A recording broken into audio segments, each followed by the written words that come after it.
In this podcast, Tim Hansen and I break down why exactly it is so hard to let go of classic zombies. We also talk about the modern zombies ecosystem, as well as what Tim Hansen's future plans are with his channel. So without further ado, let's just get right into it. Okay, well, firstly, it's nice to meet you. Obviously, you're Likewise. a big staple of the COD Zombies community. Now, I wanted to start this off. It's gonna sound negative, but I promise it's not. Okay, all right, It's okay. I can take it. I'm sure you can. I'm sure you can. At this point, yeah. So actually, you're talking a public enemy number one right now. I know it really is kind of crazy. It's come to that point. It wasn't always that way, but it is now, and that's my fault more than anyone else's. But go ahead. Well, we can get into that if you want, but it's interesting because when you first hopped on the scene, the first video I ever saw of yours was the first Black Ops 4 review, the one with Nikolai holding the trebuchet shotgun. And that video, I haven't seen it in years, but it made me so mad. It angered you. Because I'm a BO4 shill. I love BO4.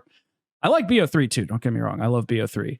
But that time period, like that bracketed time period of Jason Blundell, it speaks to me. Yeah.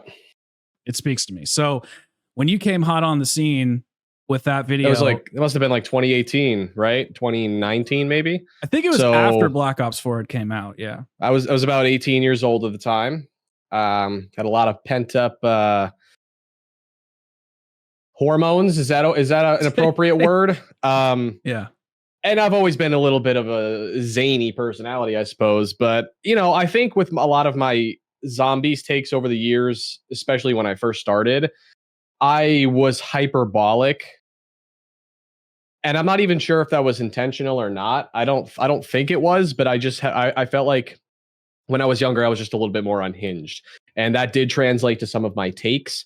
And when I watch some of like the video you just mentioned, for example, when I go back and watch stuff like that, I also, for whatever it's worth, really reflect and see how much I've grown myself. Not only just the way I like talk and or whatever, but how my opinions have grown as well. And it's interesting you mentioned Black Ops 4 specifically, because while I still am not like a big fan of the ether maps in that game, although I do like classified, I just thought the other three were kind of like missed the mark for me personally. Over the past couple of years, I have gained such an appreciation and love for the chaos maps. Yeah, they're awesome. I think Dead of the Night is potentially the most underrated map of all time, and you wouldn't believe that if you went on my channel and watched my Dead of the Night review now. But you have to understand, when I made that review, that was six years ago at this point.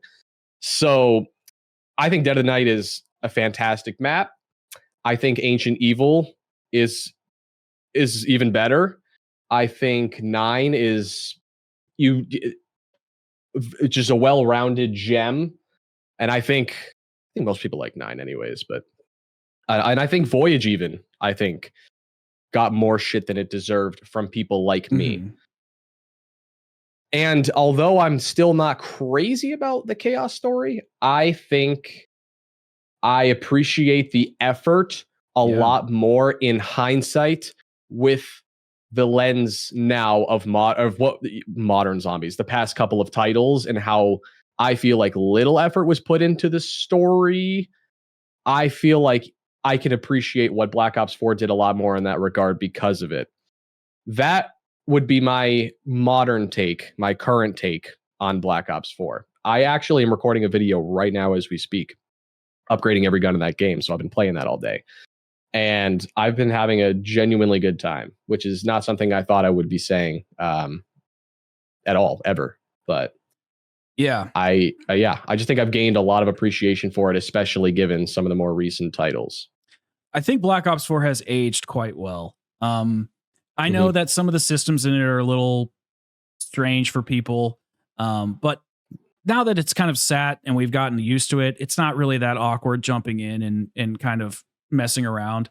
The other thing, though, that is interesting is we were from pretty much the end of BO2 through BO3 up to BO4, we had this really high standard of quality that was just normal to us. It would be like if, you know, your mom made filet mignon every day. Eventually you'd be like, I don't even want this anymore. This is like not good. You didn't like butter the steak or wrap it in bacon. It's like we're starting to kind of get a little pretentious. We were spoiled. Oh yeah, we were spoiled a little bit for sure. And and it's not that. And I do want to talk about Modern Zombies, and I'm curious on how you feel about BO6, especially now that it's ended. I don't know if you've played the new map or not, but I have not. But I will tell you, I will preface this entire podcast with, no, I'm not going to just dunk on Black Ops 6. Like I know I stood in that position for a while, and I even said, like, I'm going to stop being the old man yelling at the kids on the lawn and let the people appreciate it. And then I proceeded to keep bitching about every new map that came out. But now I think officially, especially since the game's actually done now, I think I've moved past that position. I issued a blanket apology on my Twitter, which I never even use anymore. I think, and I didn't delete, but I privated some of the videos I made about Black Ops 6. Not the ones that I enjoyed playing with friends and stuff, but like the me just bitching about the game. I privated those because I was just so emotional and made such an instant reaction that even a week later, I would look back and think, man, like I would have said this differently. And then ultimately I just was like, I just am sick of hearing myself bitch about it.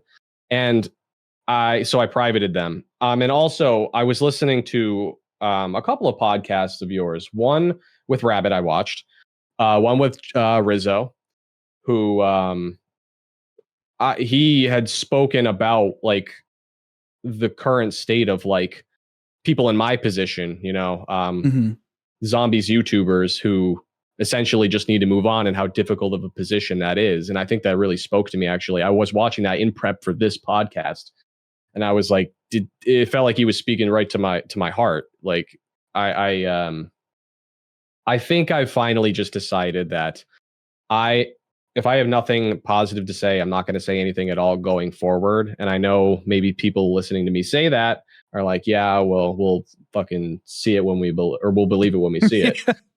but which is a fair position. But I assure you that if I have nothing positive to say, I'm not going to say anything, and I'm not going to make any content on it anymore. I think I want my channel to just be gaming and the games that I do like, and I'm not going to proceed to drag my feet in the mud anymore. I think that's very fair. And listen, when Rizzo was saying that stuff after the podcast, I like reached out to him and I was like, dude, you like those deep. It hit me too. And I'm in a different position than you are, but it still hit. It's why do you think it's so hard for the like the old school fans or whatever word you want to use? Why do you think it's so hard for us to kind of push past what's happening? Yeah, this is fascinating. I could talk about this forever. But also for people that are looking at my face on this podcast right now, yes, it is like I'm in this hot boxed room right now. It is like 110 degrees in this room. I am sweating like a motherfucker. Okay, now we can move past that because I'm sure there's going to be that one kid in the comments. It's like, why is he sweating so much? Anyways, yeah, I'm in a unique position as a content creator. So if we're talking about the average OG fan, I can look to a lot of people in my life, my friends, my family, my brothers, like playing growing up and stuff.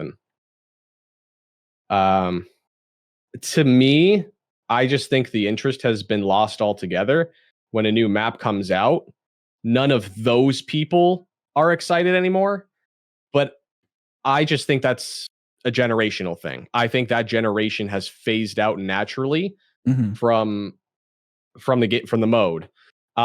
I think I have as well, but I think I was just in denial, and I just so happened to have a platform and was complaining about it. But I think every OG fan felt that way. I just was in a position to be able to complain about it. It's hard to pin it on one specific thing because there's obviously the overarching, you need to move on, OG fans, like, you know, things evolve and maybe it's just moved past you. I think there is certainly a degree of that. But I would tell you that there's also lots of other things. I think the story as a blanket term, the characters, the plot, depth of it all. I think that's sorely missing. Mm-hmm. I think. Do you have anything that comes immediately to your mind? I think I have a lot of things. I just wanted to hear what you said first. I would say that, and I would, because I don't even think the gameplay is objectively terrible, although I do have issues with some of it.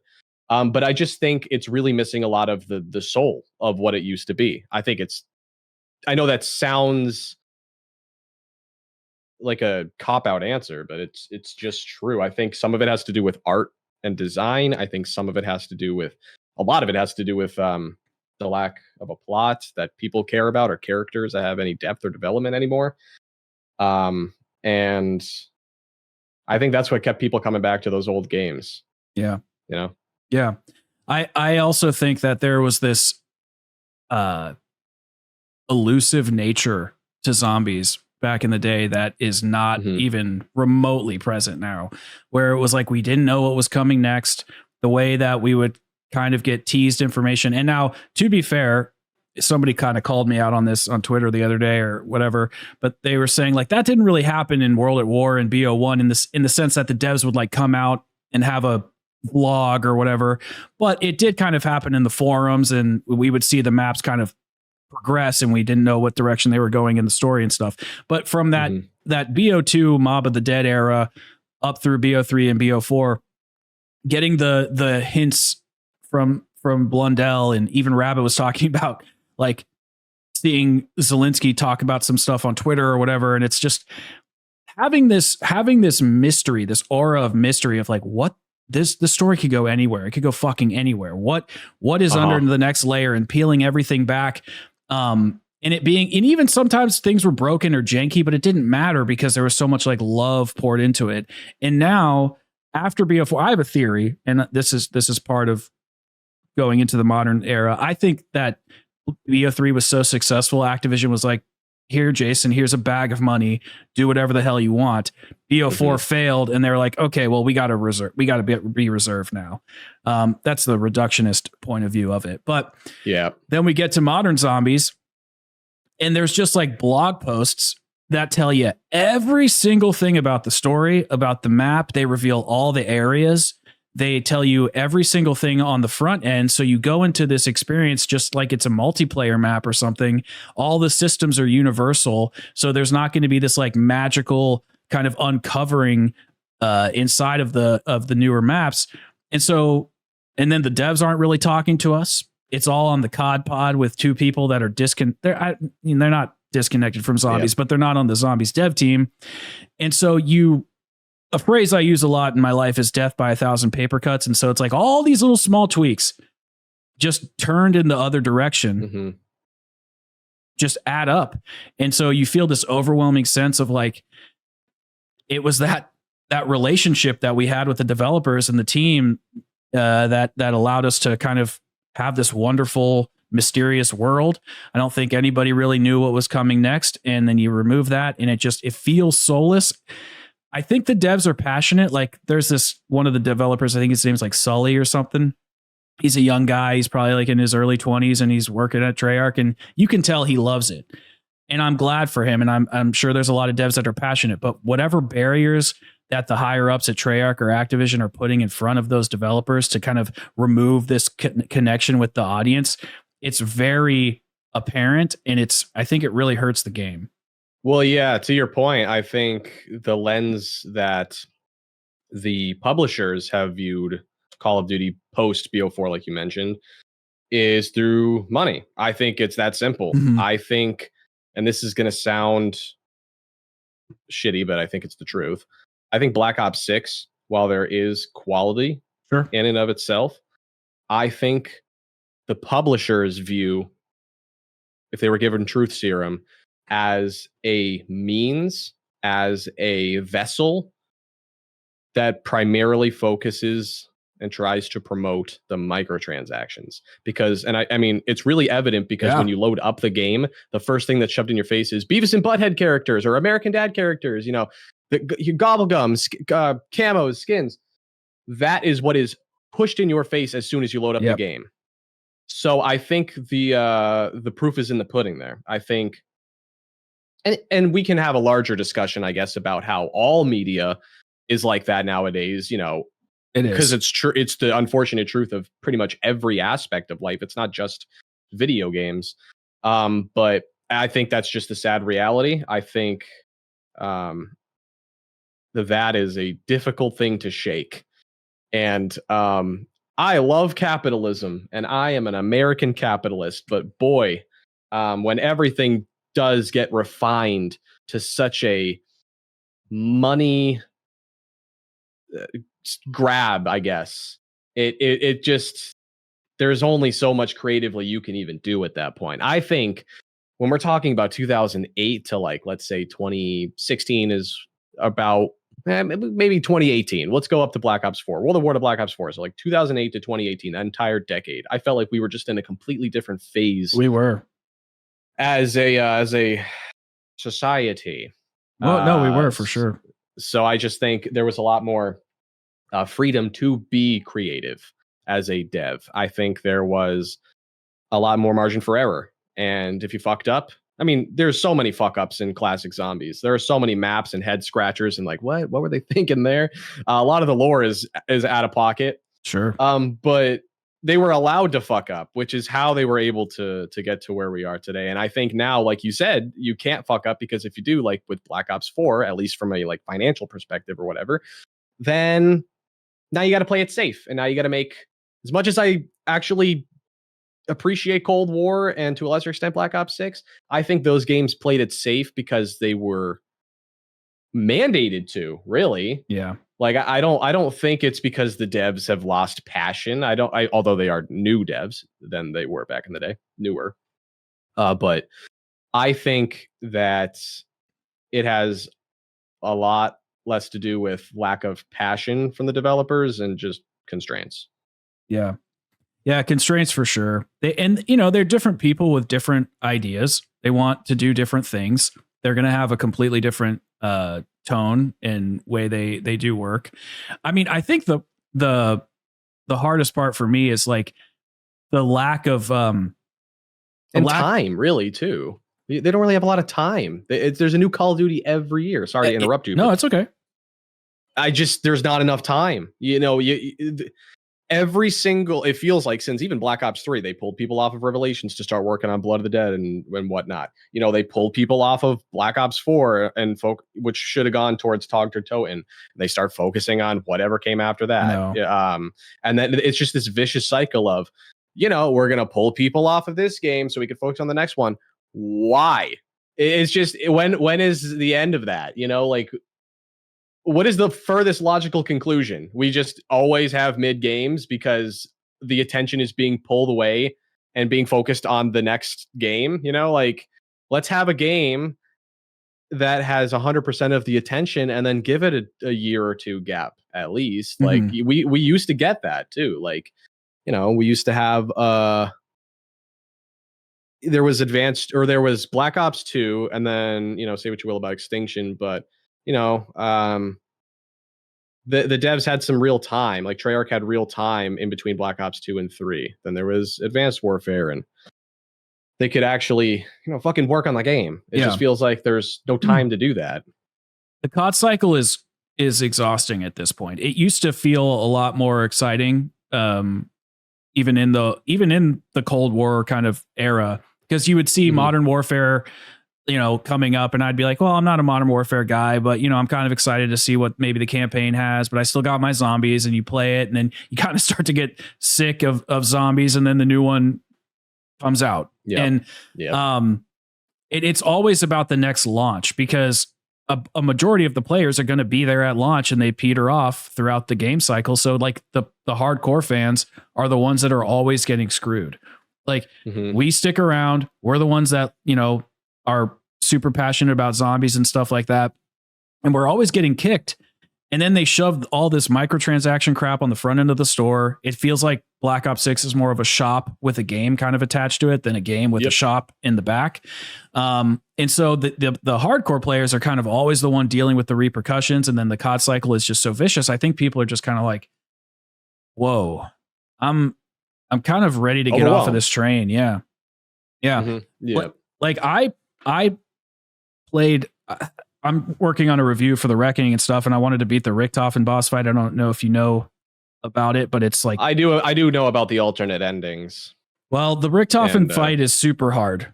It's like it's really hard. It's actually really poorly designed, but that's a conversation for another day. But it's really hard, and I had a wrong setup, and it took me 23 times to beat it. So I did the Easter egg like 30 times. 23. My God, that's a full hour attempt per. What is that, like over a full day? It's a full day, yeah, pretty much. And I finally beat it. But when I was getting ready to like experience the Reckoning, I actually wasn't really hyped at all. The first trailer was interesting. I was like, oh, wow, they actually made a really good trailer for this. They didn't reveal too much. Yeah. But then after a day, I was like, man, I'm just not even hyped. I'm not really hyped for Black Ops 7. I'm interested because I like Call of Duty and I like the games and I want to know what they're going to do with zombies. But after, to kind of go back to your point about the COD cycle again, it's like they kicked him off of BO4. They kicked him off of Cold War. They pushed him on Vanguard. Then they had to do MWZ, and then they had to do Black Ops 6. And now there's like information coming out that supports that maybe Black Ops 6 was more of a filler game. And this is a conspiracy theory, but it was more of a filler game. I heard that too, but I'm also like, well, didn't they say that this was gonna be like the big the big mamu, the big the big fish? Like they're like BO6 is gonna be the one. That's what they said. I swear they said this back in Cold War. Like they were like fans or Treyarch. I think general consensus, like on Twitter and stuff. I think like that's the game. Because Cold War felt like it got shafted, and people were like, "Well, Cold War is the filler game because of COVID, and they didn't have time." And it's like, okay, and then Vanguard happened, and we're like, "Oh, but it just felt like they're kicking the can down the road." And that's the other thing; they don't even spend time like updating and keeping these games. Like MWZ is a good example of a pretty cool idea that ended up getting like no life support. I know season 1 it was launch. toast. Yeah. And this is coming from somebody who didn't even play it, but could still appreciate them trying something. But all the people in my life that played it were like fucking over it after a week. Am I allowed to curse? I'm sorry. Yeah, you can. Okay. You're good. Yeah, because I know YouTube can be very difficult. A lot of my videos get problems. Oh, you're good. From that. All right, just trying to be curious. Speak freely. Sweet. All right. But yeah, they keep kicking the can down the road. The next game is the big one, and it just feels like a never-ending cycle. And that is why I am not going to be purchasing Black Ops 7 until launch has gone on. And I view the general consensus kind of like what I was thinking of doing with Vanguard. I ended up never buying that game, but I was gonna speak with my wallet, and this isn't me trying to be like act like I'm better or whatever by like grandstanding, but like I personally believe that if you have a problem with something, you should act on it to the best of your ability. And so I didn't buy the game, and I ended up not buying it after it was a disaster. And I think I'm going to do the same thing with Black Ops 7. I'm not going to buy it. And if general consensus is that I was wrong for not buying it and that it's a great game and I'm missing out, I think I'll just buy it. And I think that's what people should generally do at this point, if they are exhausted with this COD cycle, creator or not. Let me ask you this. Were you hearing more excitement from the community about BO7 or The Reckoning? That's a good question. Probably at BO7, like the Transit stuff. I think people are more excited for the Dark Ether Transit remake and hearing about like Ultimate or Primus coming back or whatever. I feel like Reckoning hype was pretty low. It was maybe exciting for like a couple days before launch, but I think more people are interested in the next thing. Yeah. And it begs the question, when does that end? Because it's not going to end if the publishers are making as much money as they are. which they ultimately did with Black Ops 6. Say what you will about the game in a vacuum, but financially, I'm pretty sure they did well, right? Like, especially with all the microtransactions. So I really don't see this ending unless people put their foot down, I guess, and decide that they've had enough. And that's not to say you don't buy the game at all, but I think maybe not buying immediately, maybe not pre-ordering at the very least, might be a decent idea. And again, I'm not telling people what to do, but that's what I'm going to do. And not sure there is much else to be done, frankly. Yeah. And it is frustrating because, like you mentioned a little bit ago, it's Black Ops 6 isn't bad. It's not. I don't think so. Like each map is. I mean, there's some issues with some of them, but they're pretty decently designed. Yeah, they have okay Easter eggs. Some of the wonder weapons are fun. Was fantastic too. Yeah. Launch really had everybody hooked, myself included. Like Citadel, or not Citadel, Terminus, I thought is the best map in the game. Liberty Falls speaks to me because it's a basic bitch map, and that's what I like. And Citadel, I thought was actually pretty good too. Like I thought people were excited for Citadel, and I think it's when to be honest, I think it was the Tomb. I think it was the Tomb that did it in for the majority of the people that left. I think it was right then because I know that I was one of them. I don't know what it is about the Tomb that feels. I don't know. I don't know what it is. I think it's. What are your thoughts on the Tomb? I think it's. I don't really. I was a defender when it came out because I was under the impression that we were going to get one map per season. So my answer is it goes in two directions. So pre finding out that we weren't getting one map per season, I was a Tomb defender because I thought we're going to get a big map, a small map, a big map, a small map, and so on. The cycle will continue. And I was like, I think I like that. So maybe at the end of the year we have like 7-8 maps. A couple small ones, couple big ones, gives people a nice experience to play around, especially if they're going to have Easter egg quests inside of them with pretty good boss fights. But now, looking back at it, I think it's cheap. I think that reusing the ice staff, putting all these ties into Origins that have nothing to do with anything, making it seem like that ghost dude, I can't remember his name, like he knew about the ice staff, but like, why would he know about it? The Origins music playing. I know I'm kind of hitting the Origins stuff a lot, but it's like they were really selling it tried that. To be an Origins like cousin, you know, it tried to be like similar. Damn, I can't remember the name of the map. I'm looking it up right now for Extinction. This is something I noticed. So, you know, the center, I don't remember the name of the map. I think it might have been the last one, but the center of the Tomb, the colorful, the Dark Ether Nexus. Yeah. It looked just eerily similar to it. Looks quite map. like it. Yeah. And I'm not sure how many people noticed that. But it was just, I think I'm trying to find it real quick. I'm sorry. Not Exodus. You can find Awakening. I think it's Awakening. Awakening. I think that's what it is. Yeah. It's Awakening. If you go on Google right now, viewers, Awakening, look at the art and then think of the Tomb. And it almost looks just plucked. It almost looks, and again, I don't know, maybe that's just nitpicking, but it's just, to me, it just felt like reused Wonder Weapon, reused, in this case, like art style for like the center part of the map. And even the rest of the map just felt like it was like a combination of like the Citadel, like tunnel kind of like vibe. And I just, here's the other thing that kills me. What is with the lack of new boss zombies? Yeah.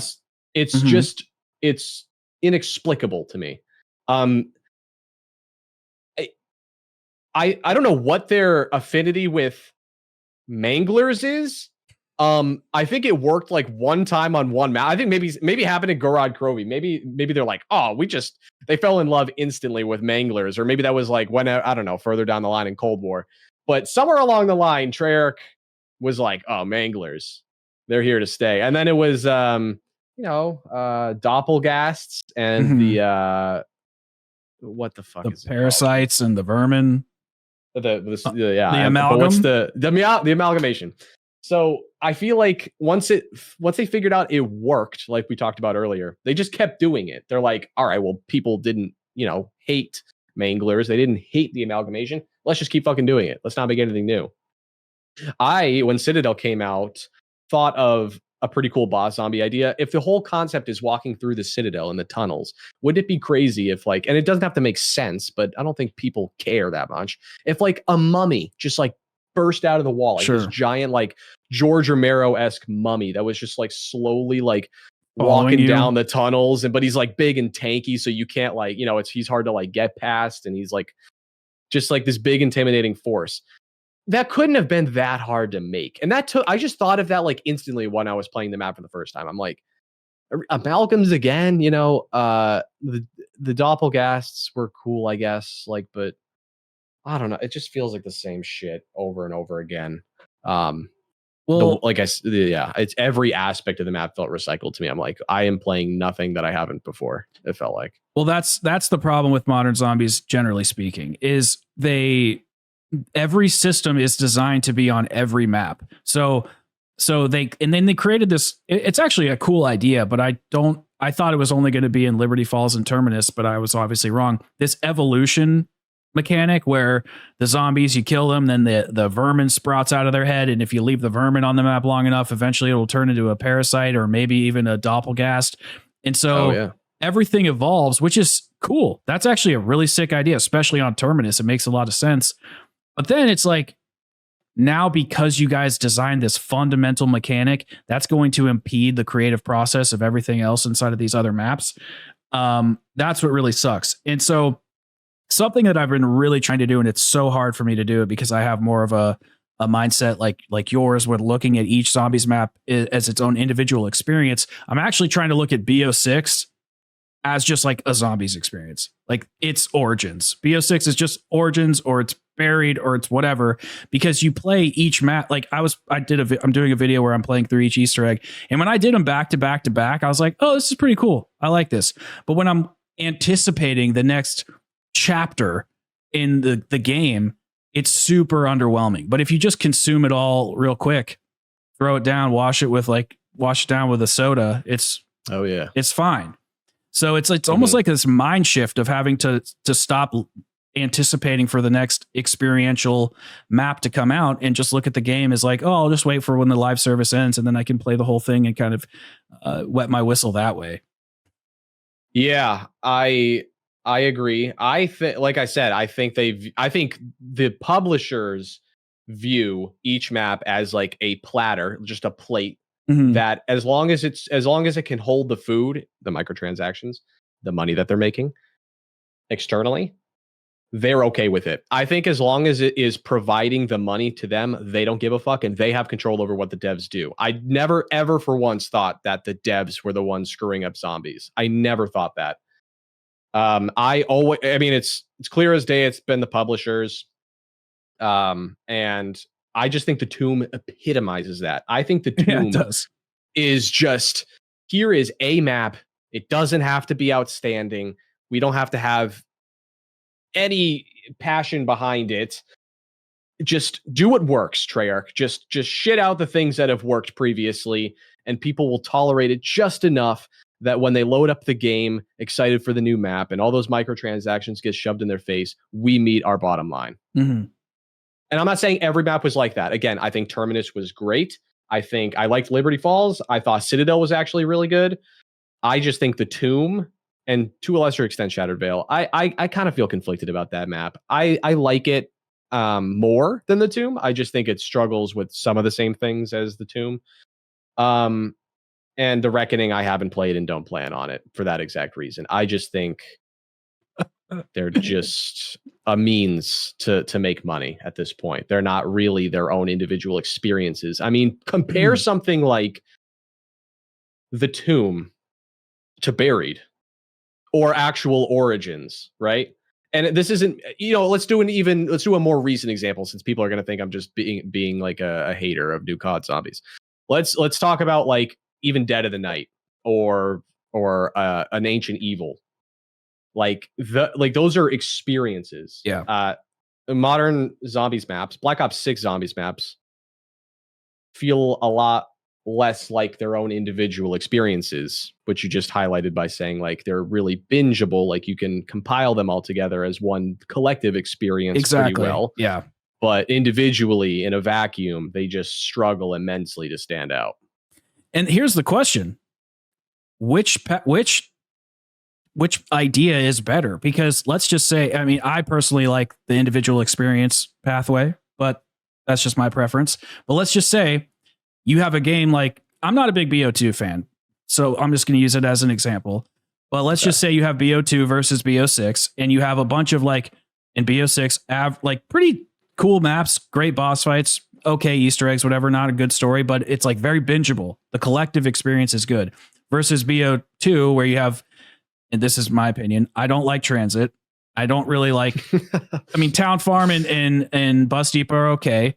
I like Nuketown. I don't like any of the Zelensky maps. I'm not even really a fan of Buried. So I really just, I mean, they're objectively bad. You're not wrong. I think people just like them because they're nostalgic. Sure. To be honest, but. Sure. But if it came out today and I'm like looking and I'm like, okay, there's like 7 maps in BO2, 7 maps in BO6. And I really only like 2 of them in BO2 versus all of them are okay. And I can have like a solid experience with good boss fights and whatever. It's like, which idea is better? I can see an argument for both. It's just during the live service year, it feels so underwhelming, and I don't feel like the replay value is there. And like after doing that Richtofen boss fight 23 times, I never want to do it again. Like, yeah. I'm not even looking forward to, taking a step back and thinking, okay, maybe if I just give it some time and I can do it again. Or I don't know if you did Mephistopheles in Director's Cut in Infinite Warfare, but that boss fight took me 5 years to beat, and it was worth it. It was, I felt so vindicated when I beat it. An underrated game. That game so is good. So good. And, but this boss fight, like this Richtofen boss fight was just like, I wasn't even having fun. I don't think the Reckoning is as bad. I think it's okay. I think it's a solid B map. I think the quest is pretty well designed. The Wonder Weapon is okay, but the art design is a little lackluster. The Richtofen fight's not good. The Sam AI fight's solid. If you do end up doing it, I recommend going that path. I heard it's easier, so that's probably what I would do. Well, it's more fun. It's actually designed like kind of how the Mephistopheles fight is. There's sequences that you have to learn. Richtofen just flies around and shoots the shit out of you with a Wonder Waff, and you have to like speed slide to not get hit. It's just, you have to, it's like, watching those Warzone clips where you see those dudes just like doing all those crazy tricks. It's like, you have to be like that. So anyway, I just think BO6 is really largely and aggressively okay. Like the review that I'm working on for it, it's talking about like how they made a lot of correct choices, but for whatever reason, it still feels like it's missing something. And would you say it's mid? I think it's better than mid, but I think close. People think mid is derogatory. I think mid means middle. I think it means middle of the pack. I don't think like mid means bad. I think people associate mid with bad, and I would call BO6 mid, but that's not because I think it's bad. If I wanted to say it was bad, I would say it's bad. Advanced Warfare is bad. I fucking hate That's true. Exos it zombies. Is. It's the worst zombies mode of all time. Exos is bad. I would not say Black Ops 6 is bad. So I just think there's a huge difference. And obviously, we're not going to go down the whole road again of me like making reviews about Black Ops 6 being mid and having horrible reception to that. But I mean, come on, people. Like, what are we like? But it can't come from me, though. It can't come from me because I like OG Zombies. So it has to come from somebody. I don't know. Here's more of a doomer perspective. Let's hear it. I love some black pills. Throw them my way, brother. I think OG and modern zombies are actually both very reflective of their eras in humanity. And I know that sounds ridiculous because it's only like a 15-year difference. That's an interesting I just think classic zombies is much more reflective of how people kind of were back then. And I think modern zombies is more reflective of how people are now. And all I mean by that is and I'm going to sound like an old man right now, but the kind of like instant gratification need everything immediately society that we now have, I think a game like Black Ops 6 actually makes perfect sense. I think in 2008, things were slower. That's true. There was more time. There was more creative margin for error. And money wasn't as important, I guess, for Activision.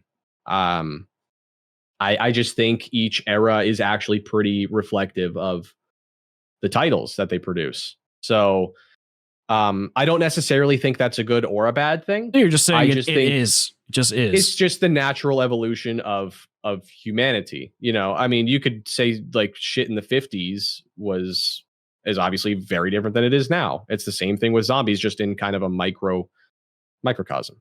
Can I like lob a grenade in your theory just a little bit, just to push back for fun? So what's interesting about this is I see what you're saying, and I think I do largely agree. However, what's been interesting to see on Twitter, and this is super anecdotal, so maybe it doesn't mean anything, but a lot of the modern zombies kids that are growing up with Cold War, like Cold War's their first zombies game, and they are defenders. They're going back and playing the BO2s, the BO3s, and they're saying that they like them more than the modern era. Oh, really? Yes. Now you're going to have the people that are saying like, listen, it's got me excited. I like them. They say like, hey, I like them more, but still like the, shut up old people, like you're, move on. Yeah. They still say that, but I try to be friendly, and I've asked a couple of them like, hey, I see you just played Mob for the first time, or I see you just did Dead of the Night for the first time. Like, what do you think about some of these older maps compared to Mauer or Toten? Or like, I'll try to pluck the best zombies maps from the modern era to give a fair comparison, because I don't want to just say like, obviously Dead of the Night's better than Firebase Z. Like, I'm not going to do that. Yeah. So they generally say, listen, I think that the older zombies games are better and they have more depth and replayability, but they still like the systems in modern zombies. They like the accessibility. They like just running and gunning.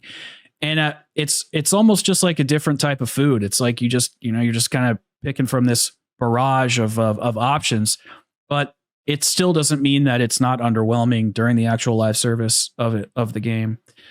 And ever since, and this is another conspiracy, but ever since Kevin Drew got promoted to lead systems designer or whatever at Treyarch, which happened, I think, before Shattered Veil.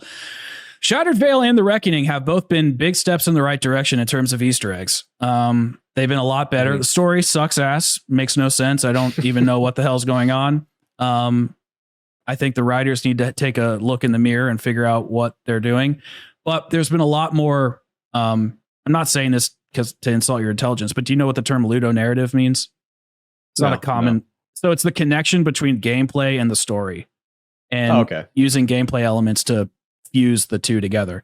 The ludonarrative elements are a lot more strong in Shattered Veil and both Shattered Veil and Reckoning. So they're definitely doing a lot of the stuff that they used to do, but since the story is so bad and the atmosphere is so bad, and like if I see another crafting table, I'm gonna lose my mind. As the kids would say, you would crash out, dude. I'm gonna crash out at a crafting table. I fucking hate that term, but anyways, it's a good term. I just, I'm in my 30s, so like I can't say it, without getting arrested. So I try to keep it low key. That's another term that I probably shouldn't say. Anyway, dude, it's just they have all these mechanics that I think just suck the soul out of zombies. Could you imagine? With me, people are going to be like, bro, these guys are just bitching, but you know what? It's my podcast. I want to bitch about zombies for a minute. Like, who's making you watch? Like, no one's like holding your eyes open or has a gun to your head, like Clockwork Orange style. That's why. Sorry, that's why when I make my opinionated video on a video game, people are not forced to fucking watch. That's it's true. Like people act like I'm forcing them. Anyways, continue. Shit, I forget what I was going to say, but it's okay. Well, I'll think of it again. Well, I think we were talking about the mechanics. Kind of. I remember. Could you imagine loading up Origins and or Mob of the Dead or whatever Moon and there's a crafting table with like Gersh devices on it that you can use on every single map, or there's like just every tool at your disposal is on every single map, like allowing for no unification or allowing for no separation of ideas or personality between the experiences. Like that's mind-boggling to me, but it's like commonplace in modern zombies. Every single item is in every single map. You can have the same exact gameplay experience using the same exact metas, using the same exact score streaks to get to high rounds. It's insane. Same thing with bosses, right? Could you imagine if too. Avogadro from Transit was on every single map going forward? Yeah. Well, it was in Cold War with the Tempest. True. But like, this is my ultimate point. It's just classic zombies maps were experiences, and what we have now is I don't really have a collective term for it. I I don't know, man. Help me out. I don't know. Like, I'm trying not to rub people the wrong way now. Like, I'm trying to be careful about my words because evidently, you know, if God forbid, I disagree with with people. Stanley 557 calls them content updates. He just says he's like, they're not experiences, they're content updates. That's what he calls them, and I think that's a semi-decent way to look at it. Phrasing of it, because they feel very multiplayer mappy to me. Like when you load into a multiplayer map in Call of Duty, you know, you see the screenshots that are kind of playing. But in Zombies, we used to get like comic book scenes and intro cutscenes. And I don't care if there's intro cutscenes really that much. I mean, I like them, but I just miss the individuality that Zombies had. I liked the distinction between each mode. I liked having Zombies be the way it was. I liked having multiplayer be the way it was, because Zombies was for me and for people like us. And multiplayer really wasn't my speed, but that was okay. And when I went into it and I tried to learn it, it gave me something to aspire to like try to fit in with these other people. But now there's this not only is there unification in the actual Zombies mode itself, but there's a unification across the entire game where Activision and probably higher ups at certain developers studios, they want to have you playing the campaign, the multiplayer, Warzone, and Zombies. And that's just not what people do. They want to play their own mode. They've blended them all together, and obviously it creates a huge identity crisis, really. Everything kind of feels the exact same. I don't really even know what to say that I haven't already about like my stance on modern zombies. I like. Yeah, we can move on if you want. I was just no. Opinions. Of course. I just,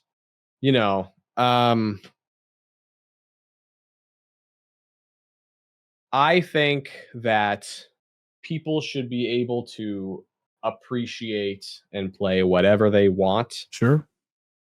And I do think that modern fans in the year 2025 are geared more towards a game like Black Ops 6. I just think that people like us, people like me specifically, I do think, like Rizzo said, might just need to hop off the wagon here.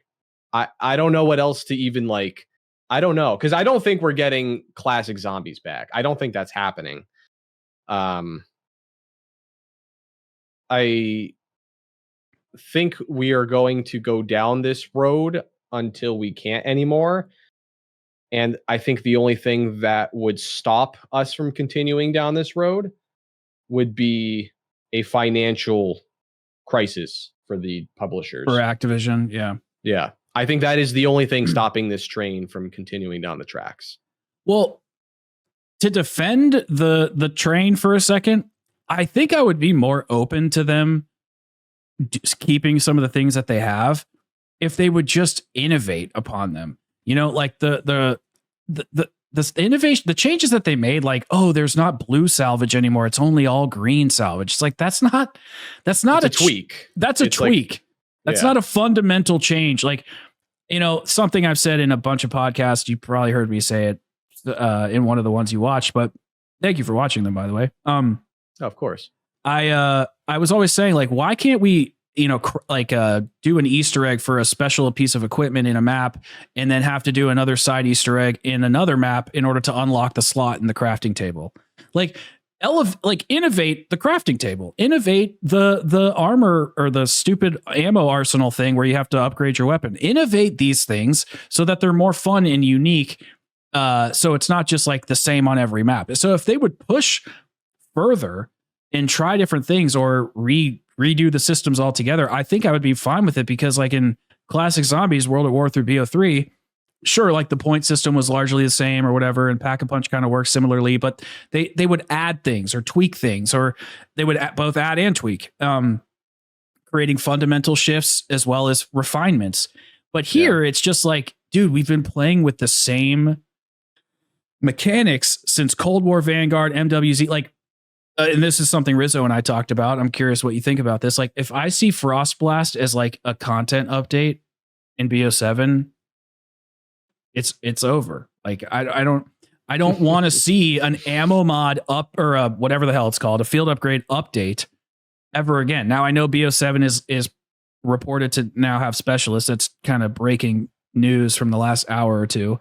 So maybe they'll bring them back. I'm not sure. This is like why I'm curious about the whole, like, maybe BO6 wasn't the right game, but it's just, I don't care if it was the game that they wanted it to be or it wasn't the one they wanted it to be, because we've gone through Cold War, Vanguard, MWZ, BO6, and they are still pushing these systems that people are really not interested in. They want better stories. They want all these things that we've been asking for a while.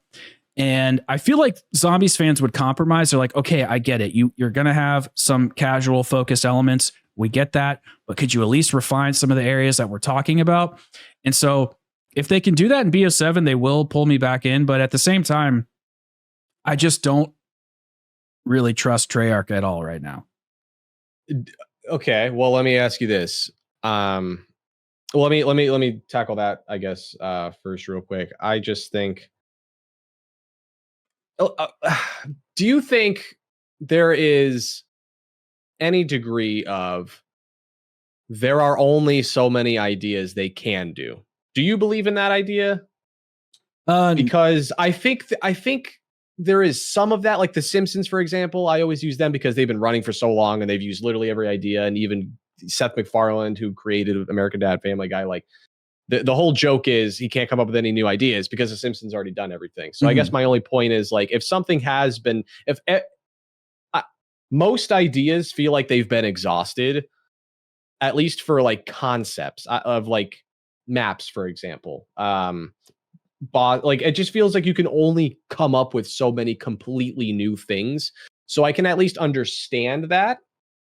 But I also don't think that's the full truth. I think there are definitely things that I don't know. I don't think they have the time to.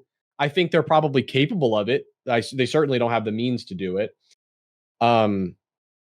I just, again, I think the publishers need to be held accountable, and I just don't give them an excuse whatsoever, because they could have spent the time that they did spend making the stupid fucking Beavis and Butthead skins on actual map quality. You know what I mean? Like,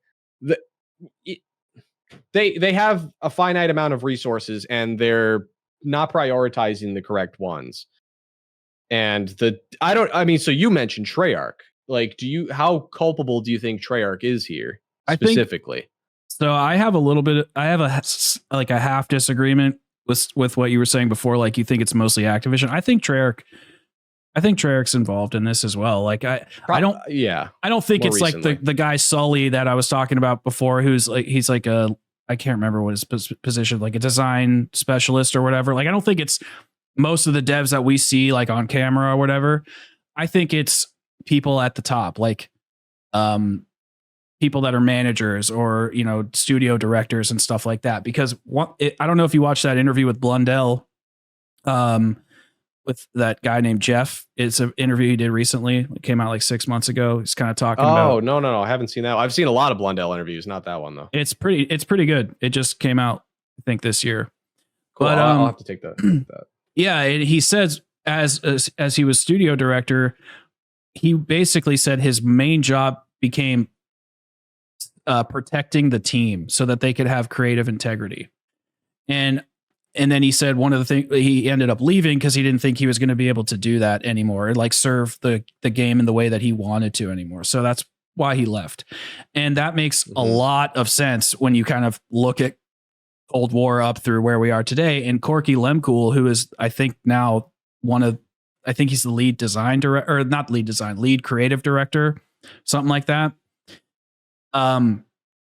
If you go back and watch the Corky Lemcool interviews in Cold War when they're doing, launch vlogs or whatever from Zoom, he is so psyched about the rarity system, about making Easter eggs more streamlined, about doing all of these things to appeal to a broader base, simplifying and nullifying a lot of the complexity that Zombies used to have inside of it. And I mean, to be fair, Zombies had this like push and pull of simplicity and complexity, but I'm not going to get into that. Anyways, I think he is a big reason why we've seen a lot of the shifts. And then Kevin Drew had redesigned a lot of the gameplay elements as well. And I don't fault Kevin Drew. I think he is more so on the fan side, but I do think that Treyarch is definitely culpable because this is primarily happening to their games. It's like, I know they get pulled on Vanguard and on MWZ and stuff, but it's like, even in BO4 and BO3, the monetization was ridiculous compared to any other COD. The supply drops were so bad. Gobblegum, Liquid Divinium, all of the battle pass stuff. You had to buy the battle pass and the season pass in order to get content. Then they didn't allow you to earn any of the DLC weapons until DLC 3 when Alpha Omega came out. Then you could earn them with currency. So like their monetization practices have always been egregious. And I really think that Treyarch is just part of it. Part of it for sure. So I just think maybe because of Treyarch's early success relative to the other studios, maybe they more or less became Activision's bottom bitch. Sure, and I can see that being true. They became the main puppet, for a lack of a better word, because of their success, and they earned Activision's trust more so. So maybe they were kind of utilized more in that regard for capitalizing, because Activision knows like a Treyarch game is going to do the best in their heads. So they're like, all right, this is where we're gonna hunker down and make our coin. I agree. That's just a possibility. I'm not saying that's concretely true, but that's a theory. But I'm sure that Treyarch has some culpability, no doubt about it. I just think it's relative to the publishers. I just think it's such at least a smaller slice, I think, of the pie. But yeah, no doubt that there's definitely room for improvement there. Yeah, I mean, they even do stupid crap like I know you say you weren't on Twitter anymore, really, but like the new field upgrade for this season, this content drop at the Reckoning, is time gated behind an event that doesn't come out for 3 weeks or 2 weeks or something. So like there's a Mr. Peaks field upgrade. And do you not know about the Ether Blade thing? I heard about the Mr. Peaks thing. I didn't hear about much else. I literally do not go on Twitter anymore. All right. You're going to love this. So basically there's a Mr. Peaks field upgrade that's required for a Easter egg in the game. So people can't do it. And the Easter egg is a special weapon, which is the Ether Blade from MWZ. So there is an event coming up in 2 weeks that allows us to grind and unlock the Mr. Peaks field upgrade. And we can finally do this Easter egg that Treyarch essentially time gated. Now I'm assuming, and I don't know, but I'm assuming that Activision did that because they care more about retention than they do our enjoyment of anything. And that's where I think people are frustrated, because it seems like every time there's a chance for them to earn some goodwill back, they do shit like this. And it's so frustrating because they could have just given us it's kind of funny. It is, dude. It's like, have you ever said a joke so many times, like it was funny and then it's like not funny and you're like pissed and then it's like funny again? It's that. It's like they keep kicking us so many times. At first it didn't matter, but it's like now it's just kind of goofy. And people had to hack the game to get the field upgrade so that we could use the blade just to prove that it was in the game, because people were actively searching it for it. So who knows how many hours people were wasting trying to find this damn Easter egg that was in the game, but they couldn't access it because Activision time gated content. Well, do you even think that they're going to have the retention 3 weeks from now, 2 weeks from now? Do you think people are even going to care at that point? I don't think they will, personally. No. It's just, it feels rich for them to assume that people are going to care 3 weeks down the line, you know? Especially given, I think every time a DLC comes out, you know, the number goes back up, people are playing again. It didn't this time. Surely it just steeps right back down to where it was after a week. So Tim, it didn't this time. Battlefield. Listen, I'm not one of those guys that thinks Battlefield's going to like kill COD or anything, but I think it's going to make Activision, you know, perk their head up. But the numbers actually, I think, went down a little bit. They went from roughly like 60K to like 55K or something peak concurrent players in season 5 launch, and Battlefield hit 500,000 plus, I think. Wow. That's I guess that's I think maybe if the two games launched as a whole side by side, you would see it would be a little bit more even, but still the point is that is still alarming. It's more than COD's peak player base. It's more than COD's actual peak concurrent player count, which was during Warzone 2, so Modern Warfare 2022. Yeah, I just think Call of Duty is trying too hard to be Fortnite now. And I almost feel like that's offensive to Fortnite, because I think Fortnite actually Fortnite's itself. COD is not itself. Yeah, exactly. It feels like Call of Duty is the kid trying to be the cooler older kids, you know, which is ironic because they always were the cooler older kid, and games like Fortnite had to establish themselves. And now they're like, oh, well, look at this newfound success Fortnite has. It's like the older brother copying the younger brother now. It's like, it's insane. Like Fortnite took the world over, and this happened in Black Ops 4 was like the peak of Fortnite, I think. Which is why, you know, maps like Ancient Evil and all those DLCs didn't get the beloved attention that they deserve. But regardless, you know, I just think they're trying too hard to be something they're not. And they're really leaning into it, though, you know, especially with all the ridiculous, like cartoonish, like skins and stuff. And it's like, oh yeah, they are leaning hard into that identity now. And it almost begs the question, like, are they even going to be able to like fix that? Are they going to be able to revert back to like that gritty, like grimy personality again? Would they even be able to? Or would rational people look at that and just be like, yeah, you are just a poser. You don't really know what you want to be, right? Like you're just flip-flopping between identities. Like it's hard. I don't know. I have two theories with it, because I've actually been pondering the same question. I have two theories. I think one is no, they can't, and it's just COD is just gonna slowly just go away. I don't think it'll ever have a hard crash and burn, and I just think people will just kind of stop playing it and it'll just kind of go away.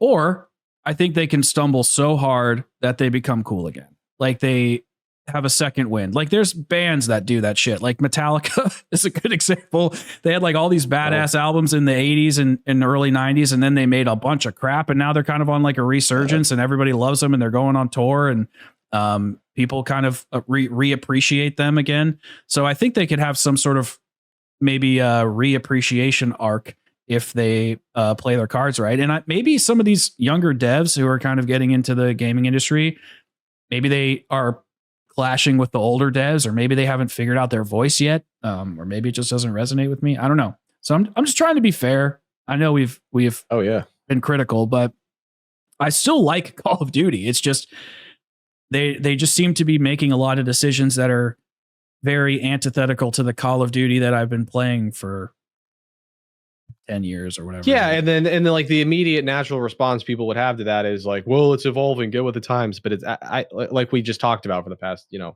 hour. it's not as simple as that, I don't believe. It is a very complex sort of layered issue. And it all boils down to money. It just does. Yeah. And money talks. And Activision will only change according to that. Yeah. And the devs can only do so much. They might be responsible for some of these problems, no doubt, but they are sort of the puppets to all this going forward. I mean, what are the odds that like Activision is just like, hey, here's a budget, here's blank amount of time, you guys piece together this game, like you creatively drive this game. Like, do you really think they do that anymore?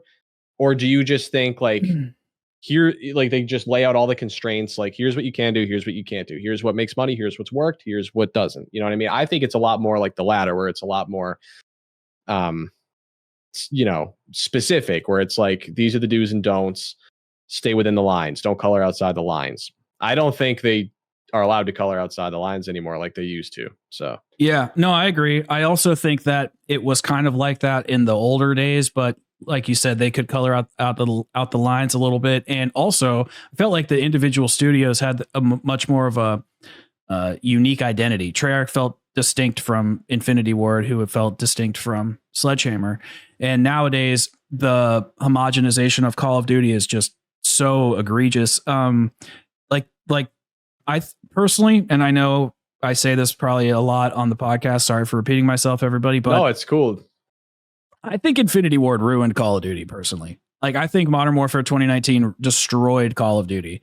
It was a flash in the pan. It was like a good COD for multiplayer people, and obviously Warzone took off. But Activision saw that blueprint of success, and they reformatted every single Call of Duty from that point on to be pretty much the same. And it's field upgrades, it's Warzone, it's like cross progression, it's like all, like the bundles and all this shit. It's just I just miss Treyarch making a game that felt more Treyarchy, and a game that Infinity Ward made that felt more Infinity Ward like. And I'm not an Infinity Ward fan, and that's fine. If y'all like it, good. I don't like their style. So now that it's like bleeding into the studio that I loved, it just pisses me off. So personally, I think Infinity Ward has done so much destruction. And yeah, well, it's interesting how they all feel like they actually did have their own personalities. Like a Treyarch game felt like a Treyarch game. You know, you could very easily tell the difference between that and a Sledgehammer game or an Infinity Ward game. Like, here's why ultimately I say that Black Ops 6 is just mid and is just going to go out in a slow whimper. This is just facts, okay? Like we talked about in Black Ops 2. Transit was so objectively terrible that early Zelensky BO2 era was so bad that they had to pivot. They had to. They fucked up that badly. So they had Blundell come in and that team and work on Mob of the Dead, Origins, and then that golden run of maps in Black Ops 3, and then so on. That success sprung out of horrible failure. Exactly. Black Ops 6 isn't failing. It's not financially failing. It's not going to reach that disastrous of a level to where they do need a hard pivot. So they're just going to continue to do the same regurgitated shit over and over again. And there's I don't like I mean, you already mentioned this, like until they trip up and fuck up like hard enough to need to change, they won't. And that's just why it'll always be kind of middle of the pack as presently constituted. Now, I think I think anything's possible. They could break out of it. The question is, will they? And I just don't see the financial reason to take that risk for that from their perspective. Well, there are some cool leaks for BO7, to be fair. I mean, there's like apparently a Dark Ether space station. I am sick of the fucking Dark Ether, but there might be a Dark Ether space station. There's like a volcano. There's something that happened in New York City. Maybe the volcano happened in New York City. I don't know. There's some weird shit that apparently got leaked from Tom Henderson from Insider Games of like last year, which is interesting. Again, tying into the conspiracy theory of BO7 being the true Black Ops game. Right. And so, well, there is some evidence that supports the theory. Like they had the website for the guild got made before the whatever one they did for Black Ops 6, the ARG campaign. So there is some interesting information surrounding it. I'm just wondering why, like, they still made kind of some boring maps in BO6. It's besides the point. But there is some cool stuff for BO7 leaks. The specialist, MP is maybe getting rid of tax sprint. They're apparently going to have some crazy locations inside of BO7. Richtofen and Takio, Nikolai, everybody's back. Maybe they're which sucks, but also at the same time, like I don't even care anymore. So maybe it will be good. If I play as Weaver one more time, I probably will. Yeah, you know. Yeah. So I'm sick of that crew. That's the whole like. So when people were at two things. One, I think of all the horrible things that were said about Black Ops 4, the thing I regret the most is just shitting on the Chaos crew. In hindsight, thanks to good old perspective, we dogged on the Chaos story too much. It wasn't all that compelling, to be fair. I did it. Okay, don't lump me in. Don't lump me in, bro. No. I'm speaking for a lot of the viewers. I know. Let's I'm be just real. giving you shit. So many people though felt the same way I did, that Chaos was mid, but they tried and they did something new. And looking back on it now, it was like completely detached from Ether, whereas the Dark Ether now just feels like quite literally just the upside down, just flipped over. It just feels like the same sort of thing. Not to mention like the whole like is Primus's return. Like I don't know what's happening with the Reckoning because I haven't played it, but like what's the deal with that? Like your guess is as good as mine, dude. Okay, so that's even worse. It's like a hybrid of Primus and Ultimus. They look like both of them merged together. It's weird. Yeah, that's just very confusing. And again, identity crisis. Like what direction are they trying to go in? So it just feels like, I don't know if you ever seen SpongeBob where the Patrick meme where he's like, let's just take Bikini Bottom and push it somewhere else. That's exactly what they did with the Ether storyline. They're like, let's just take the Ether storyline and push it in this direction, which is the same. It feels like the same shit, except just worse. Like, I just feel like there's no, but they're trying to bring those characters back. So it's like, what? Make up your fucking minds. Yeah. You know? Like, in terms of how the Ether works, when they offed all the characters and tag, I understand if other things could come back, Sam and Richtofen or Gersh or Victus or whatever, but like we literally killed them. Like they're dead. We're trying to get away from that. That was the whole point of the whole Dark Ether thing. And I actually thought it was pretty cool to see Samantha and Richtofen, you know, kind of like in alternate forms in this new like. It was interesting, yeah.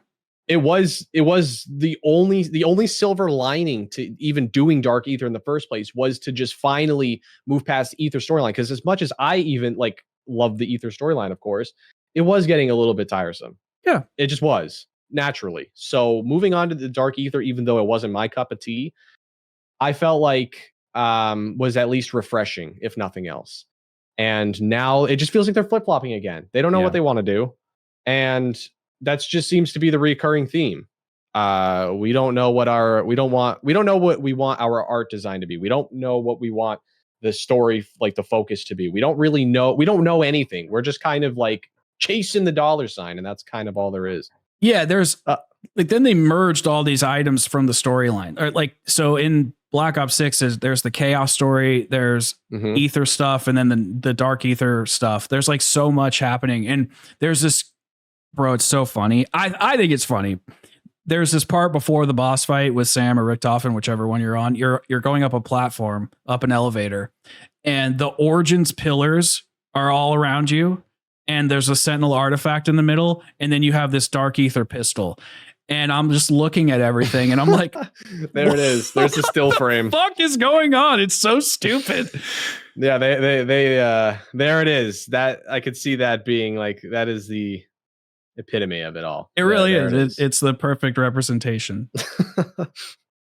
Yeah, man.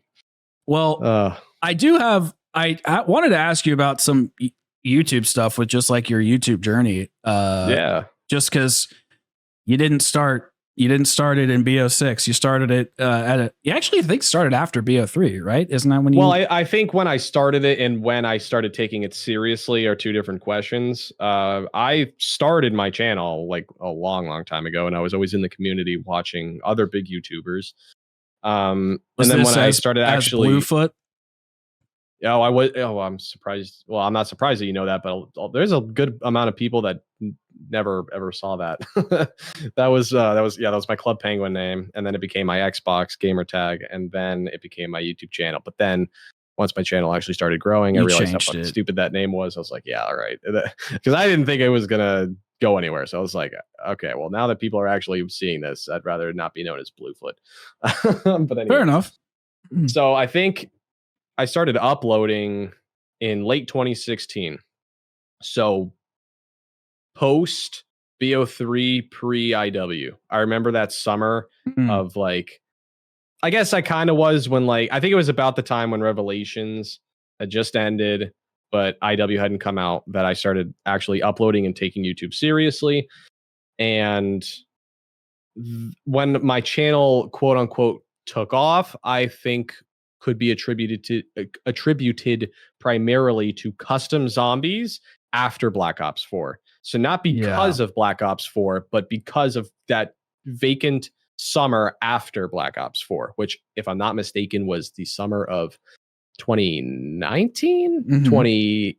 Yeah. So that was that was sort of my real launch into the community as a content creator. And I have kind of tried everything over the years. Again, I started watching the Smith Plays, Mr. T Lexify, those top 5 videos, those infamous top 5s.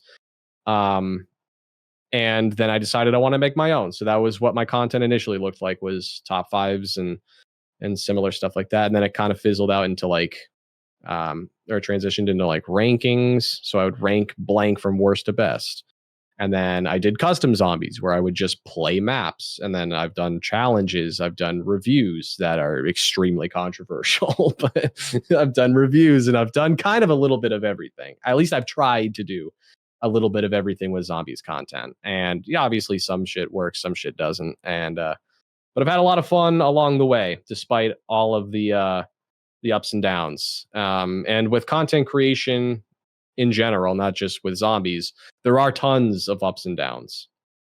And that was some of the advice I had gotten from bigger YouTubers when I first started. And that's the same advice I would give to anybody starting now, is that you got to be able to mentally prepare and handle the highs and the lows. And you got to try to find a center and not get too high and not get too low. Do you think that applies for any niche in general, or just specifically Call of Duty? I mean, it's life as a whole. To sound cliche, but it really is. Like, but because I've had a lot of ups and downs in my personal life over the past half decade as well. But YouTube, I actually kind of taught me to handle that, because when you first start uploading videos that people are seeing, the first kind of hurdle is handling, at least for me, was handling negative feedback. So if I got a negative comment on a video, I had such thin skin when I was 16, 17 that like it did genuinely damage me.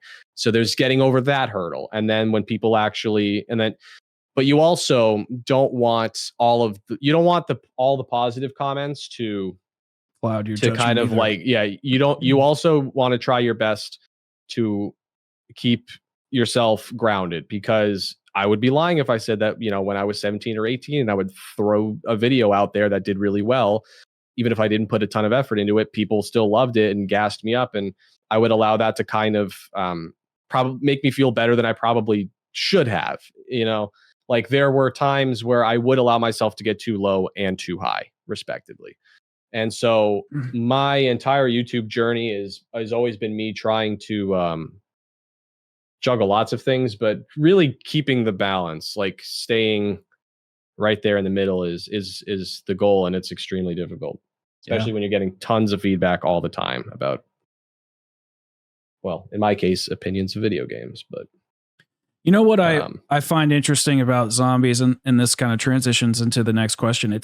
And I'm not part of any other community, so I can't really speak to it, but there's the community is very sensitive and very critical of any sort of disagreement. Even if it's like, I made a ranking video the other day, ranking all the maps, and I'm not a fan of like Buried and stuff. And I don't think BO2 is great. So I kind of talked about it and ranked Mob and Origins probably lower than most people would. And I don't care that people said stuff. I really don't. But the fact that a lot of people were like, I'm done watching. How dare you? Like, I was just like, this is kind of crazy. Like, it very hard like stops just because we feel differently about certain things. And I don't know if that's common in other communities. Not offended by it. It's just a little, it's kind of hard to like handle at times. Yeah, I don't know. I also haven't been in like many other communities. So I don't know, but it does feel like the Zombies community does have a very feisty crowd, for better and for worse. Like, I don't. It's tough because I think when somebody like me shits on a video game that somebody has a lot of sentimental and like emotional attachment to, I can understand getting an emotional response. I understand somebody saying like "fuck you," like blah blah blah blah blah. To a certain degree, there is still a line that people still cross sometimes, but like I understand you having that kind of response. But I think as long as you preface in your video like, hey, this is my opinion, like you should be able to just watch it and agree to disagree. And whenever I watch somebody else's video and I disagree with the opinion, first thought that enters my head is, oh, that's kind of like, I don't see that. We don't see eye to eye. But the last thing I would do is leave a dislike or leave a hateful comment, or that just would never even cross my mind. So and so I just think maybe I don't think there was like a disproportionate amount of like shitty people in the Zombies community, but I do think there is a disproportionate amount of like maybe shitty, like I don't want to say shitty responses, but like visceral reactions. People being like so vocal, like I guess that's kind of it. Like there's just so like people are so vocal in this community about their opinions, and I also do think that like when you have a younger crop of people, like Call of Duty Zombies is generally had like a an adolescent group of fans. Not all of them, but a lot of them. Like you're dealing with a lot of people like me back in the day when I was 16, 15 years old. I mean, I didn't know fucking my ass from my elbow. Like I would say a bunch of dumb shit all the time. There's even like videos that are still up on my channel to this day where I said a bunch of dumb shit that I cringe at now. Like, so there's just a lot of like young, impressionable people and that are just not fully and mentally and emotionally kind of developed. And I know that's kind of like, I hope that doesn't sound like me just trying to like I'm not trying to like psychoanalyze it, but it's just like, I don't know. That's definitely part of it. But like, as far as there being a specific like reason why Zombies feels so like disproportionately like volatile, I don't know. I don't know what that is. I've always felt that, but I've never been able to put a pin in it. It's like, I guess it just goes, I think it's passion, obviously. Sure. I think when people are so passionate, it can bring the best and the worst out of people. Like, I don't know, let's think of another example of a community, like a more vague one, like I don't know, like 2K or FIFA or like more like broad video games that aren't like as much of a niche. Like, I think maybe those fans wouldn't be as inclined to say something negative because they don't feel as passionately about it, because it's a more broad concept. Mm-hmm. It's like, there's just more to it. Whereas Call of Duty Zombies has always felt more niche and more like particular. And I think maybe that's what brings so much volatility out. Yeah. I mean, I think that makes sense. And it's interesting too, because it's part of Call of Duty, which is also such a big household name. But like inside of that game, there's just this chapter of people that are very passionate, vocal, volatile, but also when they get excited, they're super excited and awesome to be around. Like that time period from 2015 to 2019 of IW, BO3. I liked World War II, but I know it was a weird game. But World War II, better than Exos. Yeah. BO4, like that was a special time. That was, in my opinion, that was like my golden age. I know a lot of other people like World War through BO2, but like I loved that BO3 through BO4 era. It was just really special. And maybe it's because I'm like having playing the same game over and over and over. Maybe I'm just a little burnt out, but I don't know.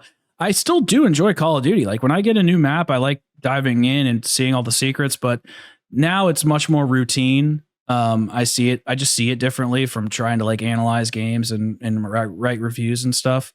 But when I know you said you're working on like a BO4 kind of review, like, are you going to do a BO6 review? Are you going to go back and re-review every single game? Oh, not a review. I'm doing upgrading every gun challenge. Oh, upgrading every gun. Sorry. I thought you were. Yeah. So I have done reviews of every game in the past. I thought you were doing re-reviews. Like, I feel like I've seen you cover the same game multiple times. Like, I didn't know if you're going to do a new. Well, I think the only ones I haven't done a review on, like an official video review of, are like the non-Treyarch ones. Just because I don't know, it just feels like way too late. I guess it's never too late, but it's like, what am I going to say about like Advanced Warfare or World War II that people haven't already like established? I don't know. I feel like my opinions they're pretty well established at this point, anyways. So I don't know. Maybe one day I would, but right now I'm just doing a series where I'm running through all the games, papping every gun, and I'll make a giant compilation of all of them, including on Treyarch this time. So that's kind of like what I've been working on, because I don't really care for Black Ops 6. I will do that game when it comes around, but. No, I mean, like I made a review of launch when BO6 came out, and kind of was like cautiously optimistic, and I made several videos since then. Obviously, like disappointed. The next one, just to say the least, and then Dude, no, I'm sorry to interrupt, but the Black Ops 6 Zombies, an honest review. It says mid at the front, and then the next video is like BO6 is the best zombies game ever. But he did the like alternating capital lowercase font. That shit's hilarious. So that was that was a tweet where people could give me their thoughts on the game, and I'd reply. But basically, I just wanted there was one little thought that was bothering me. We were talking about like what makes zombies fans like so volatile. I have one theory, and it's probably going to sound like a ridiculous theory. But do you think there's any degree of little brother syndrome with zombies fans?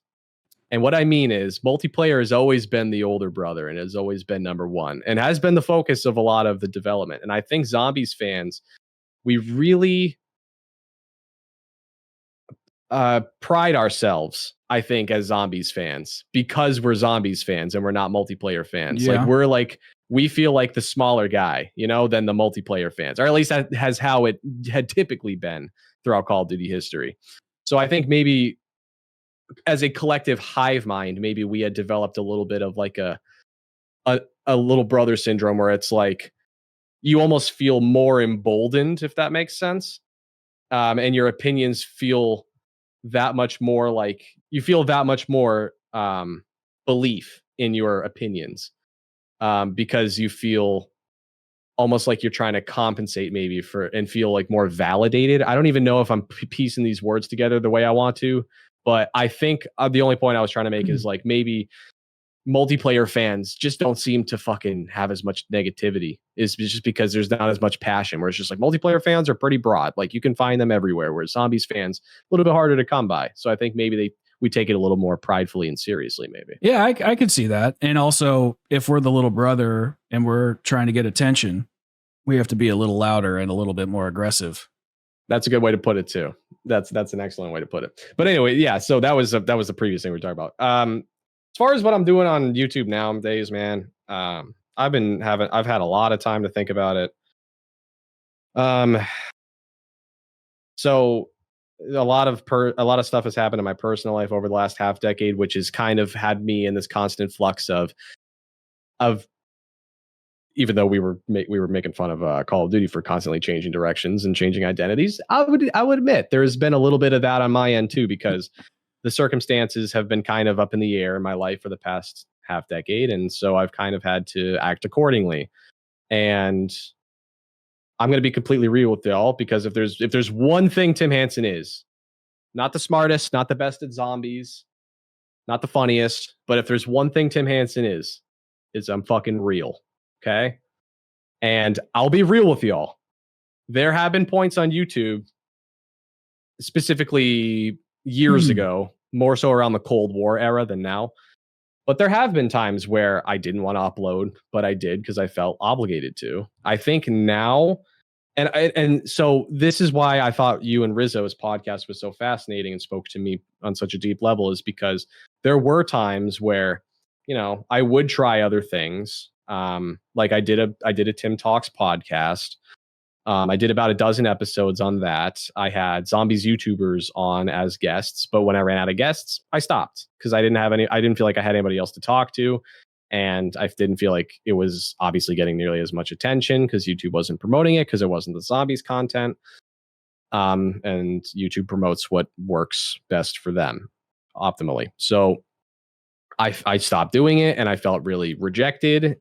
And I also didn't really have the time or the emotional ability to continue that. I started a Tidy Whitey's podcast with Turbo and Rabbit. That's what I remember. Did you start that on a separate channel? I can't. We did, and unfortunately, that was around the time. As soon as we started that was around the time where my dad passed away.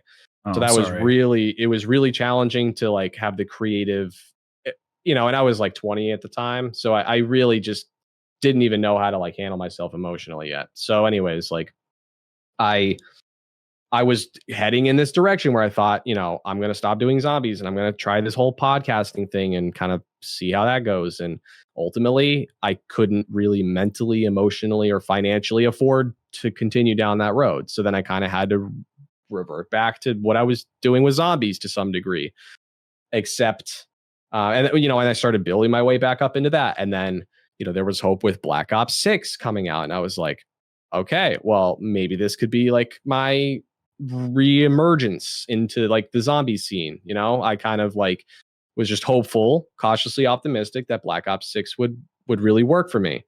And I thought launch was great. I felt pretty confident about that at launch. And I even thought Citadel was pretty good. But I think I just, like a lot of players with Black Ops 6, just slowly stopped caring. And I'd be lying if I said I would be able to pinpoint it on one specific thing. But, now here I am again, not knowing what the fuck to do with my life. Like, I love Call of Duty Zombies, specifically classic zombies. I really have been holding on to that rope of trying to piece it together and care about modern zombies. Like I've really tried, and that's kind of, I think, what incited all of those like videos of me just bitching about the game. It's because I care, like I care so deeply about the mode as a whole that I just felt so emotionally like hurt, I guess. Like I wanted to make a response and just vent more or less. And then obviously those got horrible reception, understandably so. So I think going forward, my plan is to stop and let go of that rope with modern zombies. And I think the mistake I made back when Vanguard came out and I made that video saying I refuse to buy COD Vanguard is I let go of the entire zombies rope. I told people like I was done with zombies altogether, and that was a mistake.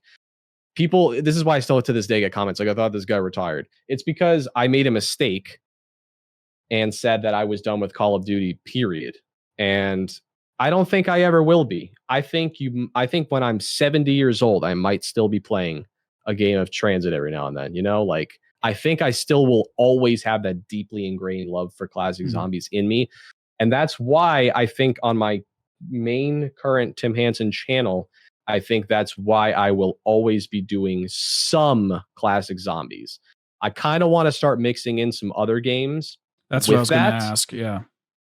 I think my next pivot, and hopefully this time after several pivots in my youth, trying to figure out my own fucking life, let alone my YouTube career, is I think I want to stream more. I want to try to do some of that on Twitch, if not all of it. Some of it on YouTube, maybe. I'll figure that part out. And I think I want to try to start uploading maybe some of those clips onto my gaming channel, or start streaming in it, whatever. The point is, like, the Tim Hansen channel will be like a gaming channel, and I will play classic zombies on said gaming channel because that's what I still am passionate about. Sure. And I think, like Rizzo said, or, you know, what I said last year when I was like, I'm not going to be the old man yelling at the kids on the lawn. I really do need to hop off. If it's not my wave anymore, if Modern Zombies isn't my cup of tea, I need to actually stick to my word this time and stop bitching about it and just actually speak with actions and just step away from it. Because obviously it's not productive for me, and it's not productive for anybody watching to hear me bitch about the same things over and over again. If it's not my cup of tea, then what are we doing here? Like, I'm wasting my own time. I'm wasting everybody's watching's time. And I'm just kind of like destroying my reputation in the process. But all of that was, came from love, ultimately. It was my way of, me criticizing the game in like shows that I care about it to some degree, because obviously if I didn't care at all, I wouldn't say anything. Yeah, exactly. So I think going forward, though, just like I did with Vanguard, spoke with my wallet, didn't buy the game. I think for Black Ops 7, I will be doing the same thing. And I'm not going to make a negative review. People are like, why haven't you talked or played about the Shattered Veil or the Reckoning?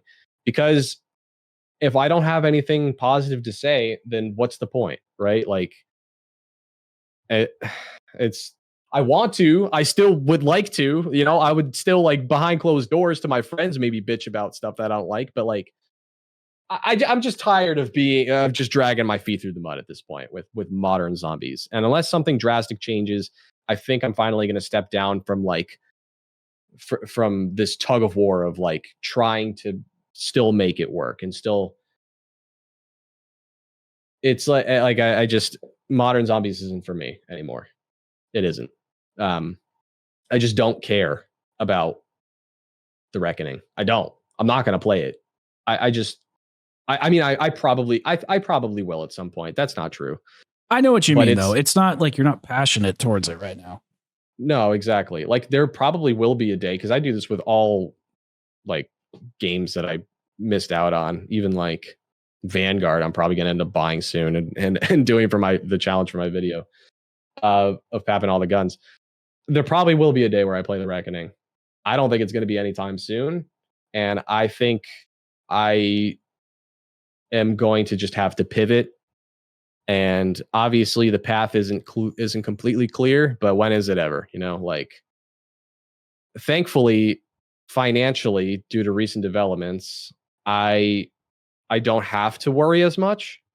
That's good. Not because of my YouTube channel, because I get fucking demonetized all the time on my YouTube channel. It's other stuff. Thankfully, I don't have to rely as much financially on it anymore, which was part of why I was holding on so tight a couple of years ago. That makes sense. So, and like, that's just adult life. Sorry for people who think that's fucked up, like first world problems. I know, but like, sometimes I gotta fucking sit in my chair and fake like in a video game. But thankfully, I don't have to do that anymore. So I'm not going to, and because I just want to be real with people. And YouTube has been a hell of a fucking journey. Like, I don't even.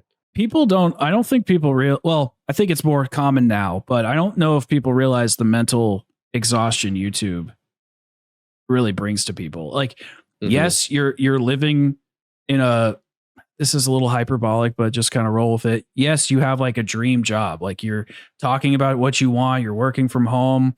You're, I don't know your financial situation, but your channel looks like it has lots of videos with millions of views on them. Things probably weren't bad. No. So you're living this like really amazing life, but it does. There's other prices that come with it. There's other prices to pay. It's like, how can I maintain this success? Is this success going to be there forever? What happens if I fall off, or what happens if Zombies dies, or it's like, do I really like this anymore? Man, talking about video games all the time is kind of exhausting. Maybe I should just keep this a hobby and not really make it a job. And like, there's a lot of elements to it. It's not just this like black and white thing of like, oh, I get to talk about video games all the time. It turns into work. And so the simple fact of having these doubts and concerns, it's like, well, first of all, you're a man, you're a human being, you're going to evolve as a person, and your preferences are going to change and your obligations are going to change. So of course it's going to bleed into how you view the world and how you view zombies, and your job as a YouTuber. I all of this sounds perfectly healthy and reasonable to me. And so I hope other people can see it the same way. Yeah, and I think because this is one of the comments that I've recently learned to kind of shrug off, as I've gotten older and developed and matured and gained more confidence in myself.